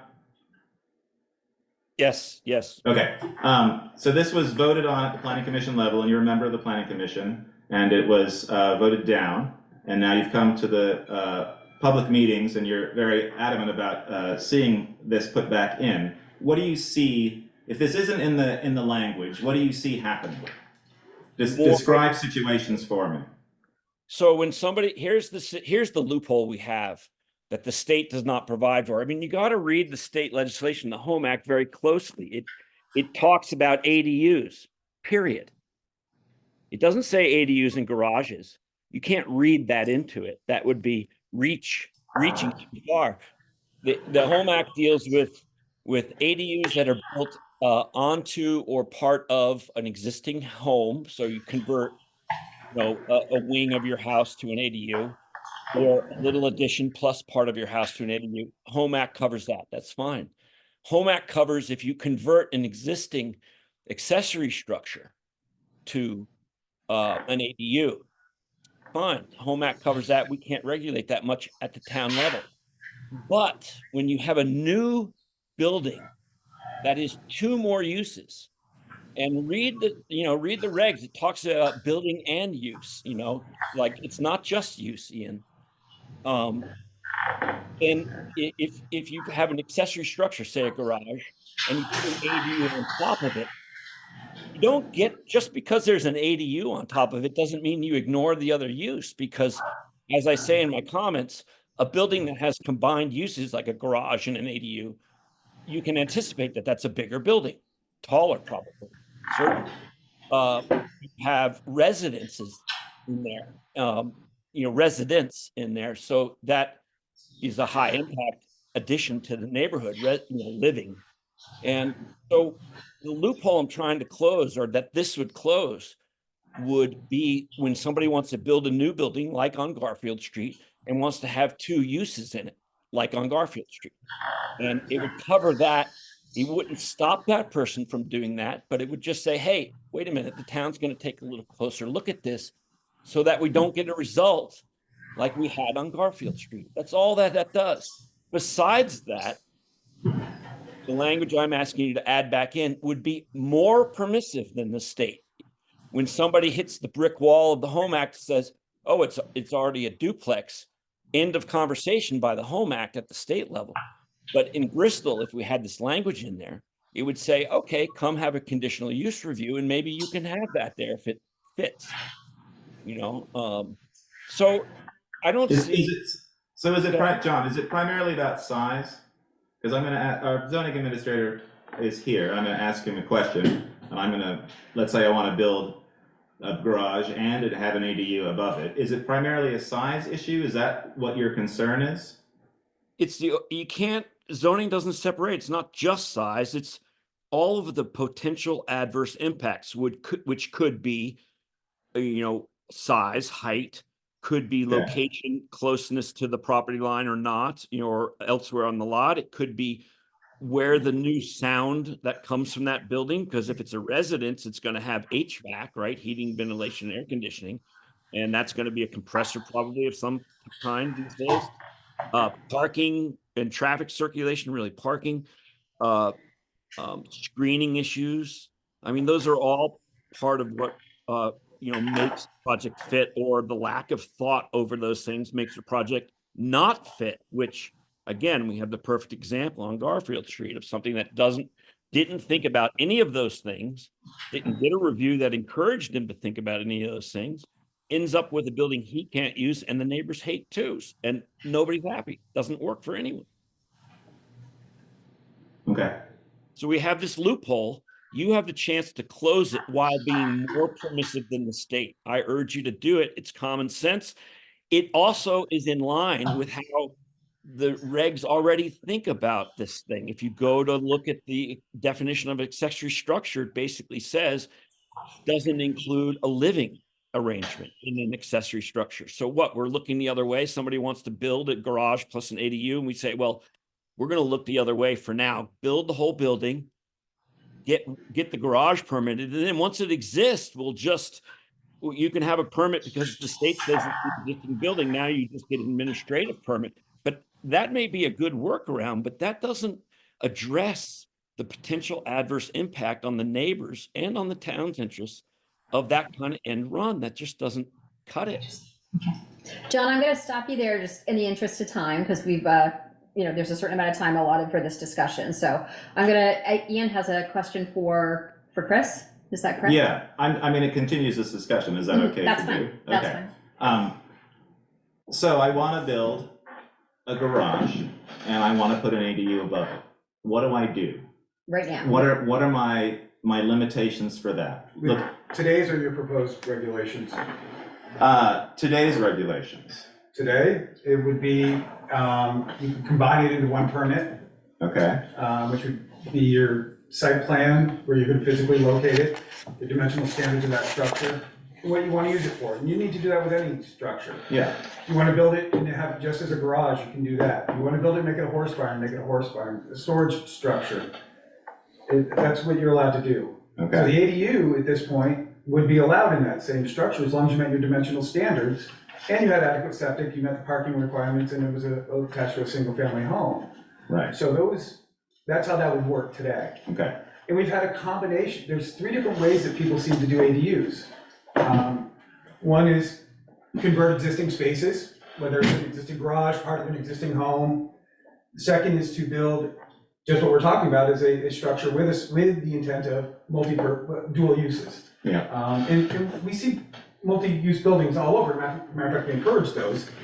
Our Main Street in Bristol is a great example. We have retail on the downstairs and residential on the upstairs. And lastly, some people will build just an ADU. We've got one on that's being built in town as we speak. They are building just the ADU structure. So there's all sorts of nuances to this, and to lump it all into one just sort of generic concept is where it falls apart. That the structure is the structure, right, and the use is the use. So if you come to me and you want to build a 20 by 20 building and say it's your storage structure today, that's what it is. That's what you're saying it is. And if you use it for anything else, you're violating zoning, because you've stated your use. Yeah. Later on, if you want to change that use, you apply for a change of use, and if it meets the zoning requirements, it is then approved, whether it's by me or if it gets moved along to the DRB, whatever the process is for that particular use and where it falls in, whether it's an ADU or not. okay, So that's the process of how that would go. That's current. Yeah. right, The only real change we would see in the new regs is this height limitation thing that's wonky is all get out, but that's okay. okay. But it's not like my garage and my ADU, I'm combining 2 different size buildings to put it as one super massive building. My limitations are already in our zoning regulations under my district. Wherever I live, it's already there. My setbacks are spelled out. My size, my footprint, how big an accessory building can be, things like that. That's already there. That is correct. Okay. And that's not changing in the new regulations. No. Okay. The height is though, right, for an ADU? Well, I think we need to have a discussion about that. Well, that's what I'm Yeah. asking. Yeah. If you're building just a straight up ADU, yes, there's a limitation on brand new. If you want to build just an ADU, you can only be 80% the height of the home. So like what Mark brought up was if you live in a single family home or a single story home, Correct. you're not gonna be able to build an ADU. Mm-hmm. But I will mention as part of the deliberation with the Garfield fiasco, where there was a tall building, that was a very powerful concept as far as the deliberations went at the planning commission. Go ahead. Hi, I'm Kevin. Hi, Kevin. Couple points. I would caution against, changing regs simply because of the Garfield's place. There were mistakes made there that weren't the fault of the ordinance itself, but the other thing Chris says is correct. But the Garfield problem we took care of. But it still would have allowed a tall building. And the lots are small around the village. And it's too big by 20%, so it shouldn't have been more than 1,000 square feet, but it still could have been as tall. So it would have still been imposing to the neighbor's view. So if there is I guess that's something to consider. My thought on the whole issue about size is like, well, maybe there's needs to be some treatment for the village and not out in RA2 or RA5, you know, I mean, if you're out by me on hard scrabble, what, you know, who cares? If you've got people who have 10 acres, what does it matter what the height of their ADU is on top of a garage? In the village, where an awful lot of the lots are actually non-conforming lots. They're too small, under the regs, and the setbacks for outbuildings, appropriately so, are really tiny. They're like 10 feet and 5 feet, right? 10 feet. 10 feet, so you can be tough, and the place on Garfield meets the setbacks, but since the lots are tiny and you can have a real big building there, you can get into these issues where it's blocking my light, it's just looming over my backyard, you know, all those things. So maybe there's some nuanced treatment for the densely populated part of the town where the lots are small, where there's no requirement that the ADUs have to be treated the same all over. But I do want to comment on some things that John said. It's not that this new statute, Public Act 47, which was S100, it doesn't say ADUs have to be allowed everywhere. What it says is you have to treat ADUs the same as you treat single-family residences everywhere. Now, maybe it kind of works out for the same way, but that's an important point. Is the statute says you got to treat ADUs just like you treat single-family residences. So you can't go over, if you don't have single-family residences subject to conditional use, you're not going to be able to regulate ADUs as a conditional use. So you'll be in violation of the new statute that was passed this past year. So it's an important distinction. That's really what the main thrust of the legislation was with ADUs, is to make them be able to happen wherever single-family residences can happen, and treat them the same way. That's sort of it in a nutshell. Now, if I can interject. Sure. The statute exempts single and two-family residences from site plan review. And as such, to draw in whatever the effort may be to make those uses conditional is inconsistent with state statute. We're saying the same thing. Yes. Except that an ADU is an ADU, and when you add an accessory use to it, use or building, as our regs currently say about an accessory structure, use or building, it's not just an ADU, then it's a different animal. And Kevin is correct when you say an ADU, but an ADU, if it's just an ADU, can presume to be a less impactful building. Maybe it's shorter, maybe it's smaller overall, whatever. But that's just it. Nothing, you know, Bristol is allowed, nothing in the Home Act says Bristol or any town cannot say when uses or buildings are combined in this way, new uses, new buildings, we can't regulate. Show me in the Home Act where it says that, and I'll shut up. But it doesn't say that. Thank you, John. And just a reminder, can you wait to be recognized next time? Thank you. So when John said the statement can be built in any district, I was thinking, could you build an ADU in the middle of the rec field? No. When you said, when he said in any district, or in conservation, there's quite a bit of limitation. Right. You know, so, I mean. You can't build a house, you treat them the same. Yeah, you can't regulate ADUs differently than you regulate single-family residences. Okay. So in a certain district, there was, maybe in conservation, there was some special, let's pretend, some special size limit in for single-family residence in conservation, then you could regulate ADUs the same way there, but in the single-family residence is allowed in just about I think it's every place, I don't know what it says in conservation, but then you just have to treat ADUs the same way, you can't impose new limits on them. Okay. Thank you, Kevin. And so can you speak to John's reasoning that, it's combined uses? Like, what's your interpretation of that? If I wanna do a garage and an ADU? I don't think it's any different than, I disagree. And that, like, if I wanted to build a house now and I had a first level garage and a house above it, just as my primary structure, that's a combined use. I don't really think of the garage part of it as a different use. That's just so part and parcel of single family residences, that there's a garage, because we're an automobile society. I just don't get the point. I think it's kind of a solution in search of a problem. The Garfield Street is unique, and it's been taken care of, and it was a mistake, and I'm not kicking Chris, All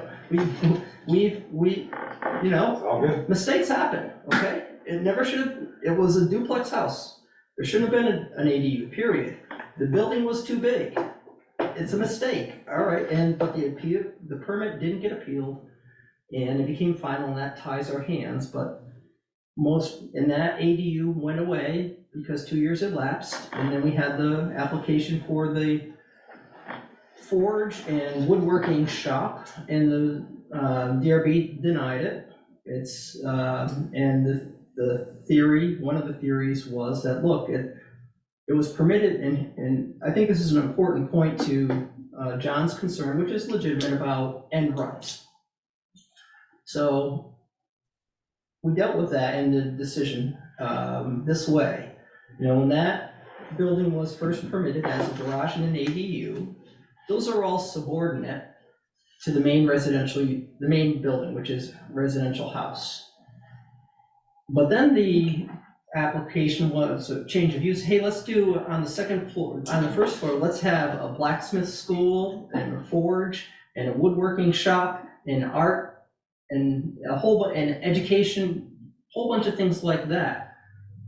Quite different. So it's not, the decision says, look, that's not subordinate to the residential use. That's not something that goes along normally. It's not accessory to the residential use. It's not subordinate to the residential use. So that's a protection against the end run.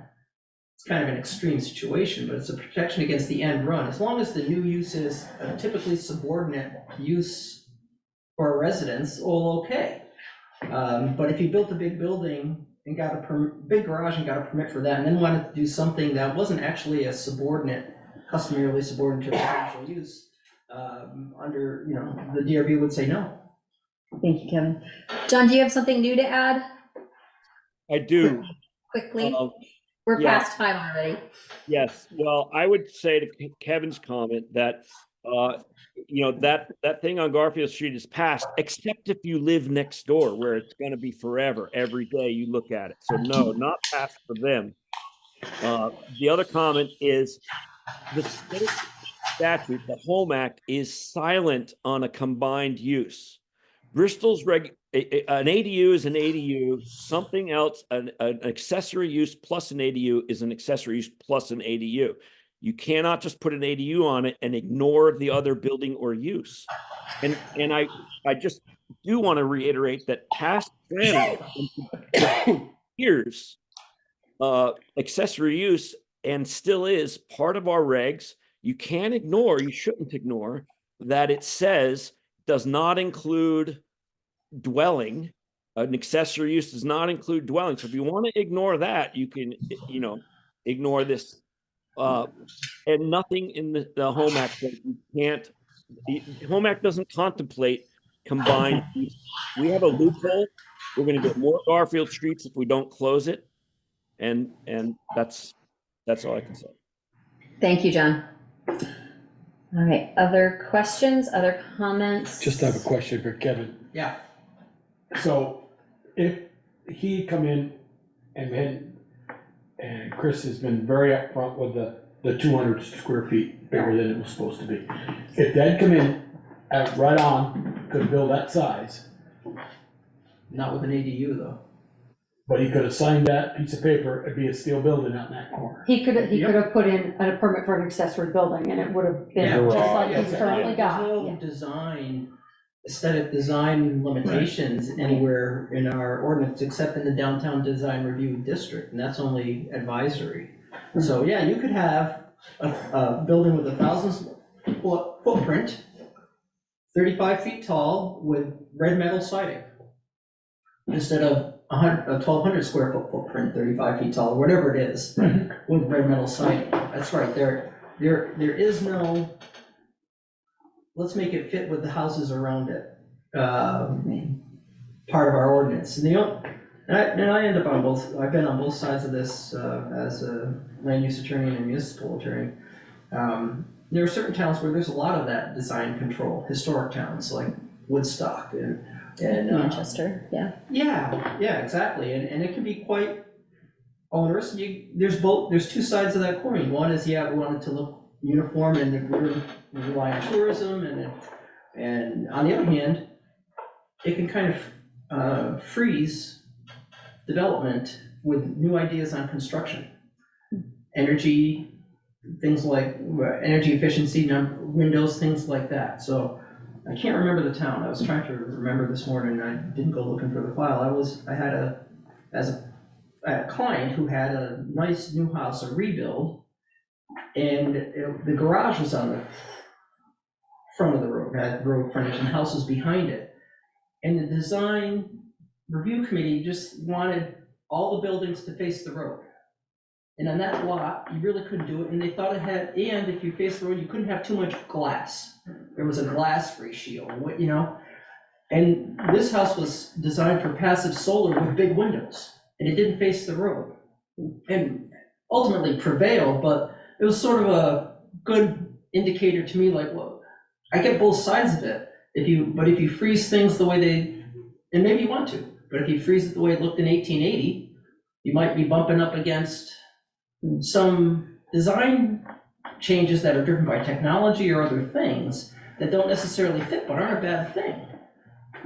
So you wanna think about that. And we had this come up with the DRB recently, in a way, that PUD out, what is it, like on North Street by Bill Bouvier's, whatever that's. Right, so that was one of those mission creep developments, where it wasn't comprehensively designed at the start, and so there was a PUD, planned residential development, or PUD, I can't remember which, under the old regs, granted by the planning commission. Now it's before we were combined.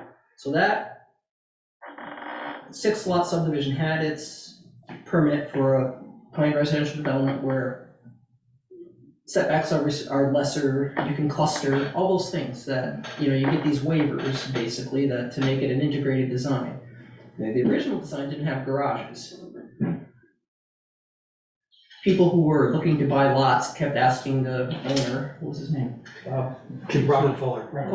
About garages, so he came in with a request to amend the permit to add garages, except the way that driveway comes in, and where the house sites would be, the back of the garages would be on North Street, and, it would have looked odd, and in that zone, whatever it is, the DRB relied in part on the statement of principle for the zone about the traditional development pattern with houses fronting the street and garages in the back, and so we actually denied, we don't deny much, because most people do a good job trying to meet it, but we actually denied that amendment because it didn't fit the development pattern in the area, but it was directed at the building orientation. But there was a solution to that. Some of those houses were redesigned, keeping their original footprint to incorporate garages. So the proposal was, because there were, they stayed in the original building envelope, but the proposal was to be able to add 6 or maybe not that many freestanding garages. And so it would look very different from the road. Can I go back to, so Joel asked this question, and he said, could I build that building? And you said, not with an ADU. Did you say that because, at the beginning of his question, he was asking, could I build that same building, but within the regulations? And you said, not with an ADU. Is that because of the duplex part? Okay, so if it was a single family, he still could have done the ADU because he was meeting the setbacks and the Yeah, size. that's right, Okay. yeah. So If it seems was like that, appropriately sized. right, He could have built a building that looks like that with red Yeah. metal siding, 1,000 square foot footprint, subject to the height restriction that every other town Right. building has to meet. But Okay. I mean, it seems like if we really wanna, to make amendments to the ADU part, I think one of the easiest things is to just change the building height. That enables us to keep, in certain areas, perhaps, in certain districts, it enables us to keep character in those districts. And then, but still allows people to build, to do multiple things, perhaps, a garage and ADU. At the moment, and it also answers the question that's in the new proposed regulations about the 80%. If we just set a height limit, whether you're in a single story or whether you're in a two-story, that can match. The question on that is then, are we concerned about a single-story house building a two-story house behind it or in the proper setbacks? That would raise a question. Is that not acceptable? Subordinate to. Right, so we do have a few garages that are bigger than the homes, and if you drive around and look at all the homes in our community, Right. We have a handful of mobile homes in our community, in our village, that have garages that are taller than they are. Yeah. That's the first one that comes to mind. So it's having an accessory building that's taller than the primary building doesn't necessarily mean it's bad. Right. Again, it's all about uses and proper uses. So, I know when I was on the board, and if we're going back. Joel, your garage is taller than your house. I know it is. So, and it wasn't gonna be an apartment in it, don't worry, it's not gonna be an apartment. But if you had we were on one case that they had a small little garage, it was like 12 foot wide and 18 feet long. And they wanted to build a three-car garage. Now, we're talking 2 feet from the line. So, but it was built before zoning, it was built before the 60s. Non-conforming. Yep. And they built it, the three-car garage, story and a half high, or two-story high, right on the line. So could you, a non-conforming law in a pre-existing building change from a garage to an ADU? if it's a non-conforming, you gotta distinguish between non-conforming uses and Non-conforming size. Right, so Too it's a close to the so line. it's a non-conforming structure. Right. So that just regulates expansions of the building, not the use. Right, so if it's a different use that doesn't change the footprint of the building, it doesn't matter. If it's a non-conforming use, and then you go to change, then you have to analyze whether it, under the statute and under the bylaws, whether the new use expands the non-conformity, because the theory is, the legal theory is that non-conforming uses and structures are supposed to be eliminated over time, therefore you can't expand them. You can't make it worse. So I guess I'm gonna blow this Okay, question up. a little bit. Jill, before you ask your Sorry. next question, I want to make sure that we're still talking about. Yeah, we are. Okay, we're So, not going on another take tangent. my garage, if it was right up against, and it was non-conforming, built in the 60s before we had zoning, and it was 2 feet in the back line. Right. And I wanted to put an apartment and put a window in it that overlooks the backyard of my neighbors. Permittable or not permittable? That, based on a ruling we had on High Street, I think it was, when they wanted to add an addition onto a non-conforming structure. It's the same garage was, I didn't change it, Yeah, I'm just that's the gonna, one that went up higher. Yeah. I'm just gonna add an apartment to But are you gonna add existing. more to it, or are you just gonna? Just gonna, the same garage. Cut a window in there. Gonna cut a window and make an apartment above it now. Yes, you can That would do be it. So fine. now, instead of it being a boarded up wall, it was a workshop You're not changing, upstairs. But you're not changing the the dimensions. non-conformity. Okay, It's not conforming because it's too close to the property line, it doesn't meet setback. So that's how you analyze these things. Right. If the change doesn't increase the non-conformity, then you can do it. so I could have an If ADU. you were gonna put that window in and put a dormer over it, you wouldn't be able to do it Correct, because you'd so be, you could have an ADU in a non-conforming size Because you didn't add to the building, but it was put in for zoning. Well, you got, it's actually more nuanced than that, is, are you increasing the nonconformity? So we have all these cases in zoning where the, building, say, is too close to the road, right? If you're putting an addition on the back, yeah, you're changing the building, but you're not actually increasing the nonconformity. The conformities on the front. Yeah, and so one of the tough issues, and I don't know what our ordinance says about it, one of the tough issues was if you could extend laterally, whether that's actually increasing the nonconformity. So, but your hypothetical, no problem. I did wanna, didn't notice it till today, on the business yard, and you kind of moved on from that, but I see this, can I point out something? Go right ahead. Sure. So it says trash, recycling, and garbage businesses do not constitute business yards. And I assume you've already talked about the heavy equipment size limit there, but when I was looking in the rest of the ordinance, including these tables, if I don't see trash, recycling, or garbage business anywhere. So, I mean, now this definitional change is accepting it out of business yard, so if I don't see it someplace else, there's no trash, recycling, or garbage business anywhere in the town. Mhm. That is correct. So you're saying it's not allowed anywhere in the town? Yeah, I mean, based on what our charts are? Yeah, that's right. Okay. Which. So you don't have to make an exception for it. No, well, An you can exception to rule it out. You can say, the exception is saying it's not part of business yard, it's also saying that if it's not any place else, it's nowhere. So, and I don't know if that was the intent, maybe that was the intent, or maybe that, sometimes you stumble into these things and you don't see all the ramifications, but if you don't, you can say it's not in business yard, but if you don't put it someplace else in this table of uses, then it's Non-existent. it's nowhere, right? Which. Okay. Did you have other comments on that, Kevin? Because we didn't really go beyond. No, I just noticed, Noticed that, okay. That part. Okay. And I have my flood problem, flood Yeah. bylaw problems that I wanna alert the board So to. we've- So, I know Kevin's got another issue to bring up, but do we want to ask if there's any more new comments, not rehashing none. any? Right, yeah, we've gone well past our time allotted, but are there any other new comments regarding the proposed regulations or proposed changes? I'm asking on Zoom. So then Kevin will have one last one that's not even new roads. It's under the public hearing, no? Okay. All right, Yeah. so, Kevin's got an issue. I think I've been on the board 17 years, and we never had a flood bylaw permit application come in until this fall with A. Johnson.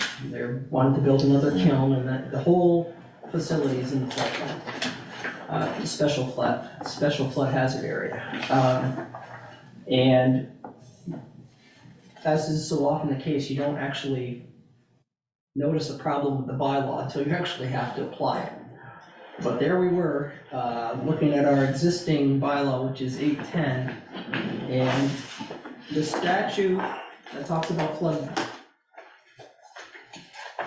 hazard, but where it is, so the problem is on page 76.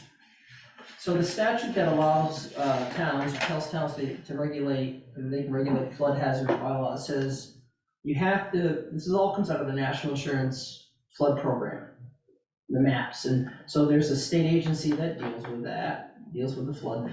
And the statute in our bylaw says you've got to bounce it off the state. So the way the regs work is any structure in the floodplain is a conditional use, so it has to come to the DRB. There are some open space uses that are permitted by right, but they're very few, agriculture and driveways, and it's almost nothing. Everything's conditional use, so everything in the flood zone comes to the DRB as a conditional use. And on page 77, very last paragraph, it says that, we have to, let me back up. The statute says town, either from the zoning administrator or the DRB, has to send the application on to the state for review. And the state has 30 days to comment. The way our bylaw is written, it says the DRB shall send it on to the state for review. which actually doesn't work very well at all, because here we have a hearing. Now and this is what we had to do, we said, well, we conditionally approve it subject to what the state says, now we have to wait for the state 30 days. And as it turned out, Act 250 changed this site plan, now I've got to write the decision, I haven't done it yet, but I've talked to the state guy, and I'm just gonna write the decision to apply the amended site plan, because you can't have two different approved plans, you can't have Act 250 plan and town plan that are different. So the solution is and I looked at other towns' bylaws, Middlebury, Manchester, others, they do it the right way, where when the application is complete, the bylaw needs to say, the zoning administrator shall send the completed application off to the state for review. And the hearing with the DRB needs to be scheduled at least 30 days out. That way, when the DRB meets, we'll know what the state thinks. If the state has some tweaks, we can deal with it right then and there, but as it stands right now, it says the DRB shall send it out, so we have to have a hearing. We send it to the state. What happens when the state comes back with tweaks? We have to have another hearing? It just makes the process longer. Oh, yeah. Yeah. Yeah. And confusing. Yeah, and somewhere in the actual production of section 810, if you look at it, you'll see we've lost the outline structure. There are no letters, and that's one of the reasons where it refers back, it gets very confusing. It says 1, 2, 3, 4, 5, and then 1, 2, 3, 4. And at the very end, refers us back on this floodplain thing to section 810, subsection 5 above, and there is no subsection 810, subsection 5 above. Yeah, it's just with the cut and paste, some organization got lost. So that part's minor, but it really was driven home with the A. Johnson issue or permit that, wow, this doesn't work at all. And so we'll do better going forward, and we should clean it. That would be substantive, but the board can run that back past the planning commission. The planning commission hopefully will say, yeah, no problem. We've got language from lots of towns that it's really simple, and it's clear, and that would be, not that it comes up a lot, but well, as it keeps flooding, the state's more concerned about and stricter, because the feds are more concerned and stricter about flooding than they were in the past. So it's an issue that's going to has the potential to come around again. So if I'm on the board the next time, I certainly want it to go that way, where first time we have a hearing, we already know what the state thinks. And we can adjust the application as need be. That makes sense. Thank you. Thanks for bringing that up. And Kevin, thank you for your 17 years of service. Yeah. I hope it's 17 more It years. might be 16, but I won't. No, thank you. And Lathrop decision was 2008, so somewhere before that. So you're welcome, Joel. Thanks. Okay. Anything else? Any other questions, concerns? Valerie? Yes, thank you for that. I might have missed it, but did Kevin offer the specific language that we would want to include in an amendment to deal with that? Yeah, I've given it to Chris, Valerie. I've got the Manchester and Middlebury language works. It says this basically the same thing. It's pretty straightforward. Okay, great. That But it does need to be names changed to protect the the outline structure needs to be revised so that with letters then numbers. So it's internally, we have a roadmap internally that's missing right now, but that part's not substantive. Okay. Thank you. Okay. So anything more on this topic? Not seeing anything. Okay. Porter just raised her Oh, hand. Porter, raise your hand. Okay. You're cutting the time frame, Porter. That was close. Go ahead, Porter. So am I understanding that this discussion is now over and that it's done, or what happens now? The public hearing is done. Correct. The select board will then review and make whatever recommendations, comments, changes they're gonna make to go back to the planning commission, and then we'll have one more hearing. Okay, so we'll just look for that on the next planning commission's meeting.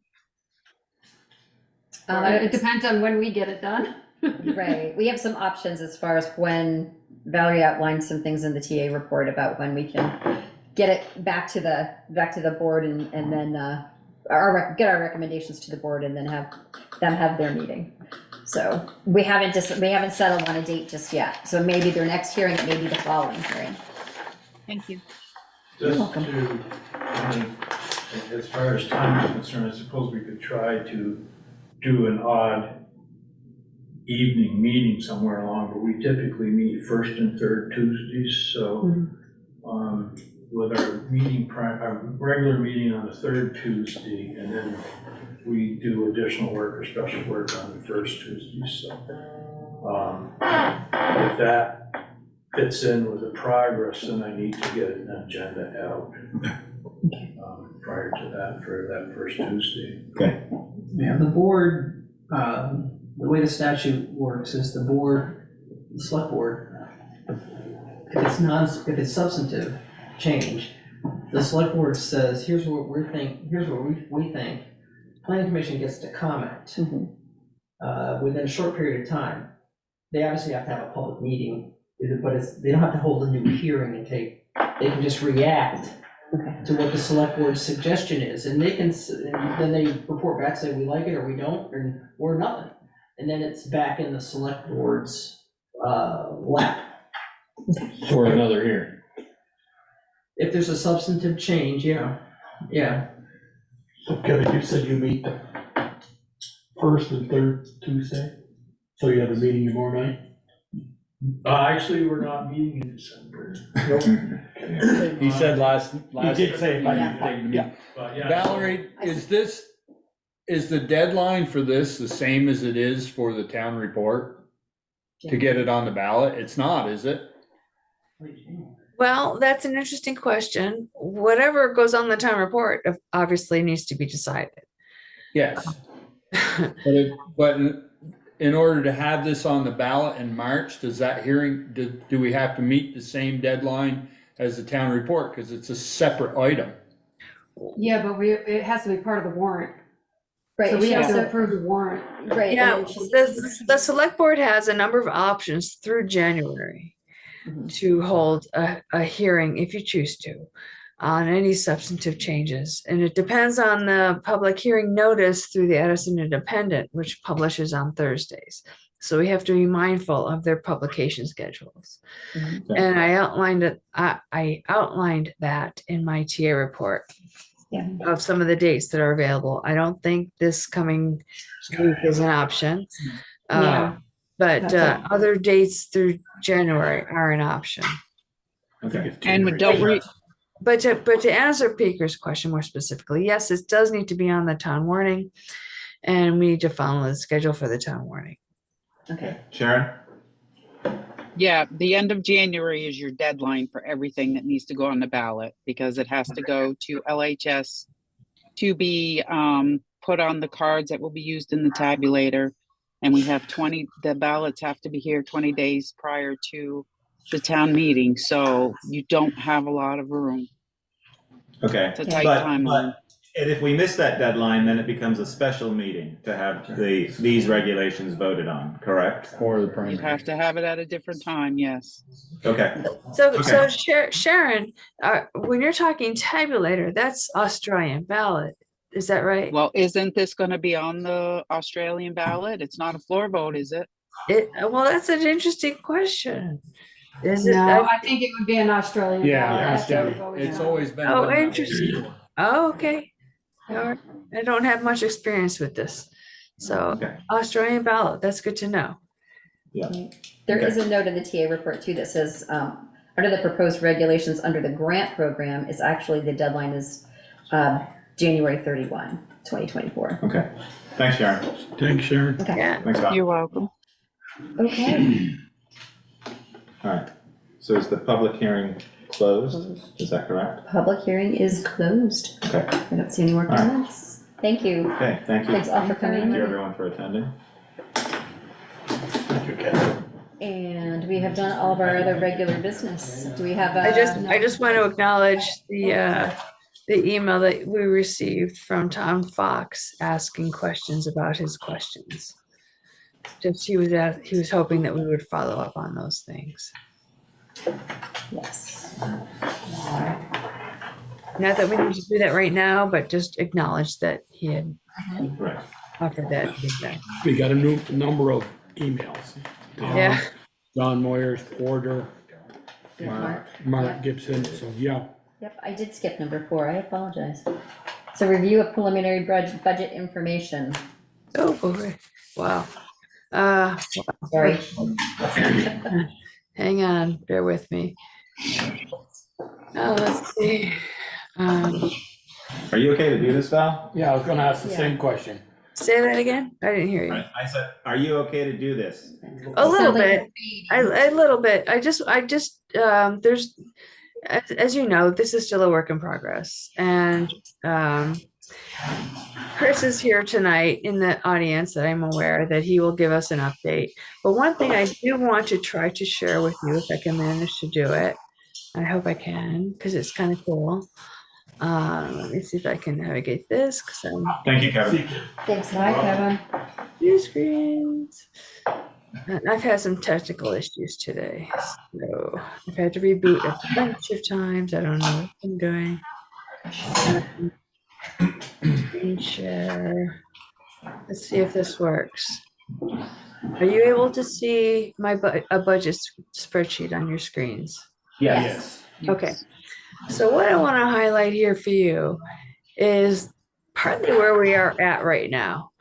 If you can see these peach colored cells, those are the audit reports that we recently went through. And I think I probably copied most of you, all of you, on our feedback that what the heck. They chose to consolidate a number of budget items into single items that are not really helpful for us as we go through our audit and want to really understand the different components. So Do we know why they did that? I was gonna ask that, did they give a reason or just? No, Not not a satisfactory reason that I can communicate to you. Nothing that makes sense to me. But it is what it is, but they're gonna come back. I shared this with them and I told them this is what we want. We want the specific details because this is how we do our budgets, and we want to be able to correlate each line item with the other line items so that we can follow a trend. An historic trend. And you can see there's a bunch of stuff, and there's more. There's a lot more. There's just a lot more of where they consolidated a bunch of stuff. Did they do that in 2021? No, not that I'm aware of. And it was different people involved at that time too, because they went through a lot of personal people. Same company, different employees. Correct. Okay. So I'm scrolling down. And where I want to go down is to show you. Here we go, more consolidated stuff, blah, blah, blah. More consolidated stuff, which is really not helpful, very frustrating. As I'm scrolling down, I'm trying not to make you too dizzy as I do this. Don't worry, just don't make yourself dizzy, though. Right. I'm sitting down, I'm okay. But what I want to show you is that this is partly good news, that from what we budgeted in 2022, the audited figures show that we came out really ahead in revenues that we had expected. And if the figures are correct, we came in under the expenses that we budgeted for. So those are good. Those are pieces of good news. I just want to say, are those numbers really right? well, these are our auditor people. And even though they consolidated a bunch of these categories, we have to believe that ultimately, they are meaningful numbers, even if they don't make a lot of sense to us right now. But all in the bottom lines, the numbers are what they are, hopefully, that they're real. And if that's the case, then that's good news that we had more revenues in FY22 than we budgeted for, and fewer expenses in FY22 than we expected. And it's all really good news on the bottom line in terms of undesignated, unassigned fund balance that we might be able to work with. And ordinarily, you can kind of bring that over into the next fiscal year, which we don't typically do as budget line items. They just kind of, I don't know where they go. They just kind of hang out Unassigned there. funds. Yeah, they just kind of hang out there somewhere. But what we're finding it though is that with FY23, which is what we're trying to resolve right now, is challenging because there's been a lot of transition. I'm going to scroll back up and just to show you the FY23 actuals that we're trying to work with. But there are a lot of questions and a lot of, well, not right here right now in these when I'm scrolling through, but there are a lot of anomalies in the numbers for FY23 that we need to work through. Just a bunch. I don't need to bore you with all of them, but there's a bunch. And Chris can speak to this more, I think, because he's had more information more recently about how we might deal with this. But we don't really know right now what our FY23 bottom line is, because there are just a lot of weird postings, and we just don't know for sure. Okay. All right, Chris, tell us what's up. Yeah. Hello, Chris. So Sharon and I have been working over the last few weeks. We worked with Nemrick, Chip from Nemrick, and we've worked with Jen Myers a few times, who's offered to come in and help us out, try to figure out some of the processes. There's pieces where, like today, I had numbers that made no sense, and there was a journal entry that didn't make any sense. We couldn't make heads or tails of it, and she was able to come in and help us with that. But what we've discovered every time we've worked with somebody, as we peel that onion back, it's uglier on the next layer in. It's all the money's there, it's just not assigned correctly. So things like reconciliation hasn't happened since October of 2022. That's a huge problem. Yeah. So, and Sharon and I, Jen pointed out today, every time we get a state payment of any level, whether it's a grant, whether it's tax money, whether it's fish and wildlife fees, there's a portal online that we're supposed to go look at and then reconcile that against our ACH deposits from them. Found that out today. It hasn't been done since what, Sharon, October? October 2022 was the last time it was done. So we've got over a year of things that need to be moved around. So after Sharon and I, after speaking with Jen and Chip had alluded to this as well, what we'd really like to recommend is that the board allows us to hire either Nemrick or whoever they would prefer for a consultant to actually catch us up on our reconciliation. Like a forensic. So what'll happen is, the way they explained it is, they would do the reconciliation. So they go through the reconciliation. It's like bouncing your checkbook, but just on a huge scale. Right. And they're going to have a handful of anomalies, and they're going to hand those, and they're going to pass those off to Sharon and myself, and we could pull Mark in at that point as well to go figure out what those are. And then we report those back. And at the end of the day, it needs to be a zero. It needs to balance. Yeah. Or if not, there has to be a rationale why it doesn't balance.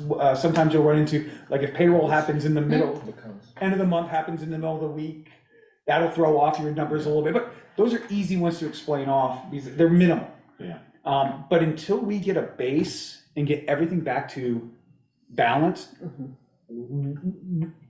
whoever you hire for this treasurer position is going to be set up to fail, hands down.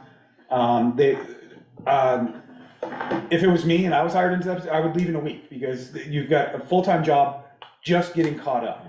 So I haven't been able to get hold of Chip, who was at Nemrick, who would be our starting point for figuring out quote and what we would do and how we could go about this, was out today. So what I'm asking for is permission to move forward, get some numbers. We're on a time crunch because y'all are trying to budget. That's the other part that is not making this any fun for me.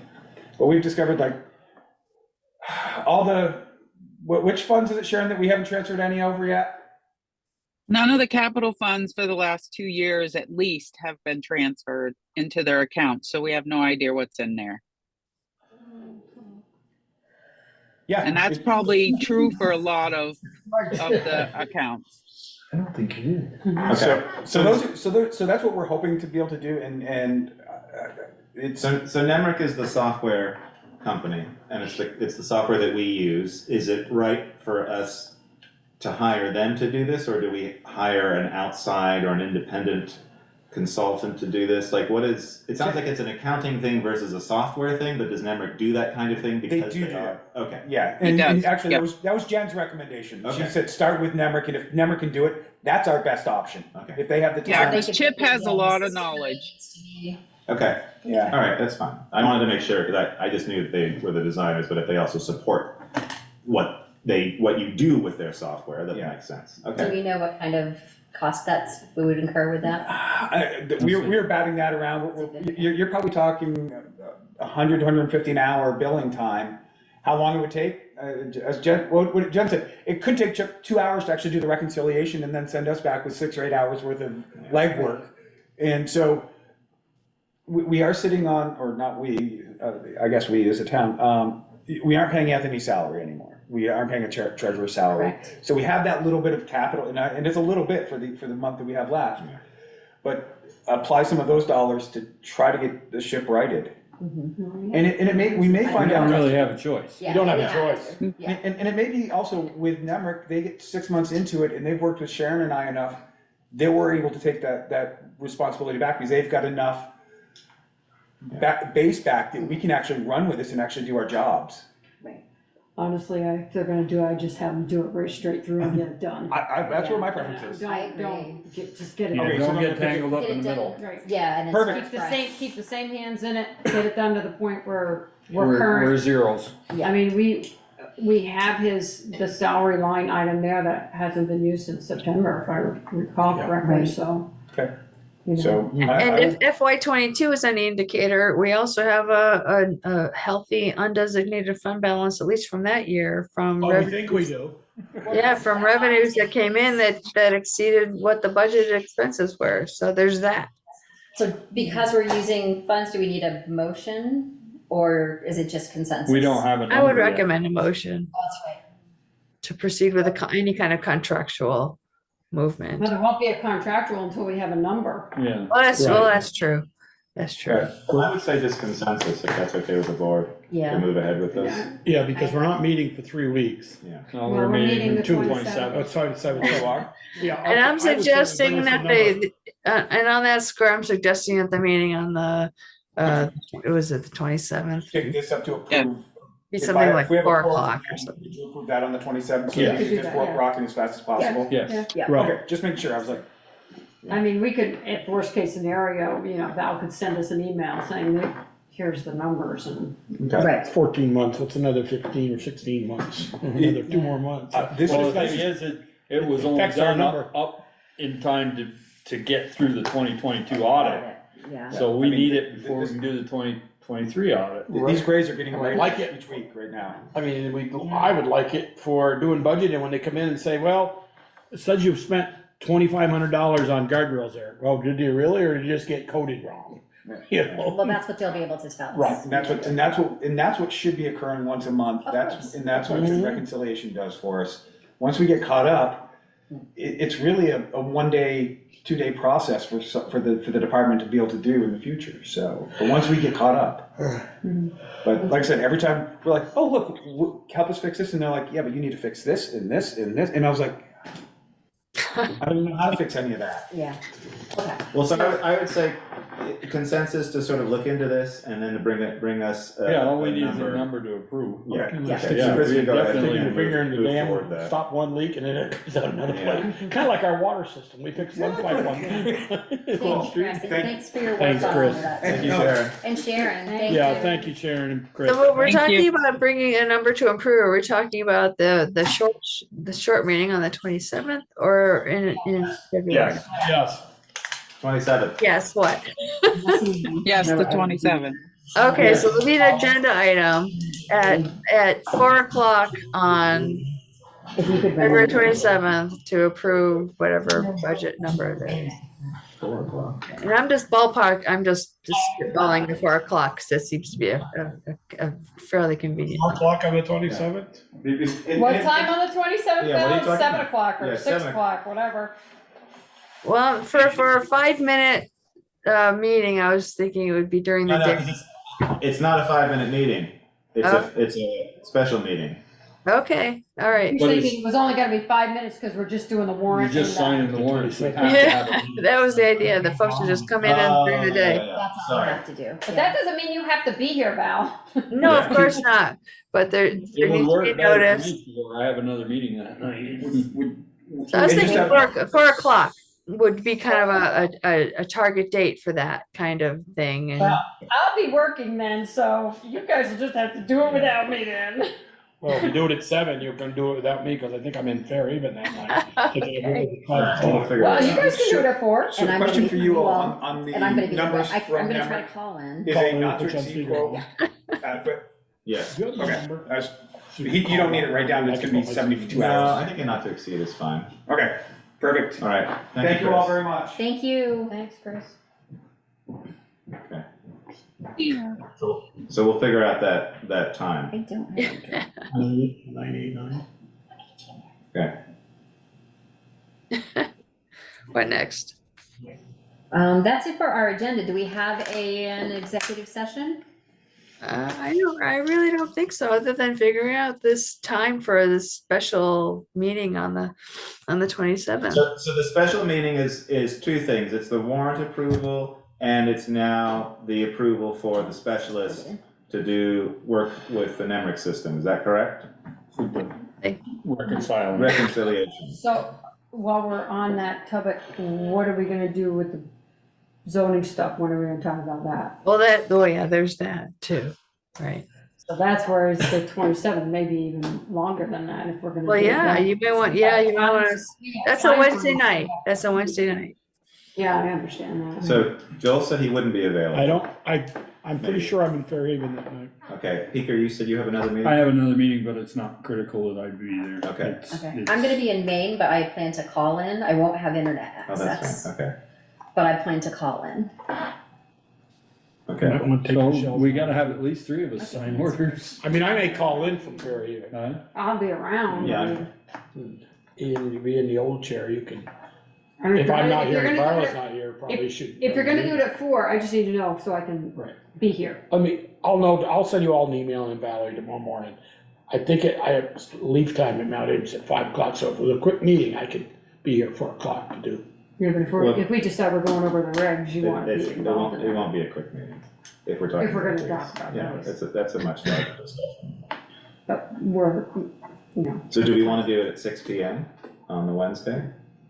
he's gonna be gone. Right, no, I Let know. me check my schedule first. Yeah. And Darla won't be here either. She won't be But here you in can We're come. both I gonna won't be call here in in. person, Should be but on the phone. But if I can do it at 4, I just need to know what time I have to leave work. All right. 4 would actually be better for me from what I'm doing up there, so. But it doesn't, I can make it work. But if we're missing board members, I don't think we can Yeah, discuss that. probably not. I think we need all of us Well, I here know. to talk about that. So we can't be at that meeting, so it's that. And is so in- we can decide then whether we need to have another special meeting. Okay. We get that $5 figure, you're a very special meeting. Can. Yeah. You want it to be at 4, or would you prefer it to be? No, I don't later? care, I don't care. Okay. I mean, if we're just signing the Yeah. warrants, And talking about the Yeah. NEMRIC thing. yeah. Is 4 okay then? Because I'm fine with Yeah, 4. I'll just, The Yeah. disrupting. Make- So I think 4, I've taken the afternoon off anyway. I think it's 4 PM is fine on the 27th though. Okay. Cool. Okay, Is that And the everything thinking there was that the office would still be open in case anybody wanted to actually show up, then? that kind of stuff. do our meeting at 4? It's his birthday that week. Oh, great. Speakers? Yeah. Michelle's gonna be bringing cupcakes, I just wanna. 31st? After Peter. Okay, Okay, anything else, Darrell? Peter. that is everything on our list. Okay. Did we- I make a motion that Valerie go straight to bed, drink plenty of fluids and Yeah. rest, the doctor, and adjourn. Close enough. Yeah. Did we, Alright. was there just, Thank you. Yes. Thank you. Wait a minute, everyone. Valerie wants to say something. was there, I must have missed something. Was there a conversation about when to discuss the zoning stuff? We'll discuss it on the 27th. As to Okay. when we're gonna discuss it. Yes. Okay, well, there's not that much time, so look through my TA report on the timelines for publishing the hearing notice. It might be a special meeting, Oh, another special meeting. no doubt it will be at this point. But, Okay. but still, look through the notes on the hearing notice dates. Yep, Okay, yep, all right. okay. So we did a motion second, all those in favor? All those in favor? Aye, to adjourn. Say good night. Thank you, Bye, Valerie. everyone. Thank you, John. Bye, Jimmy. everybody. Happy holidays. Yes. Thanks, Val. Bye, Val. Bye, Val. Feel better. Yeah, rest.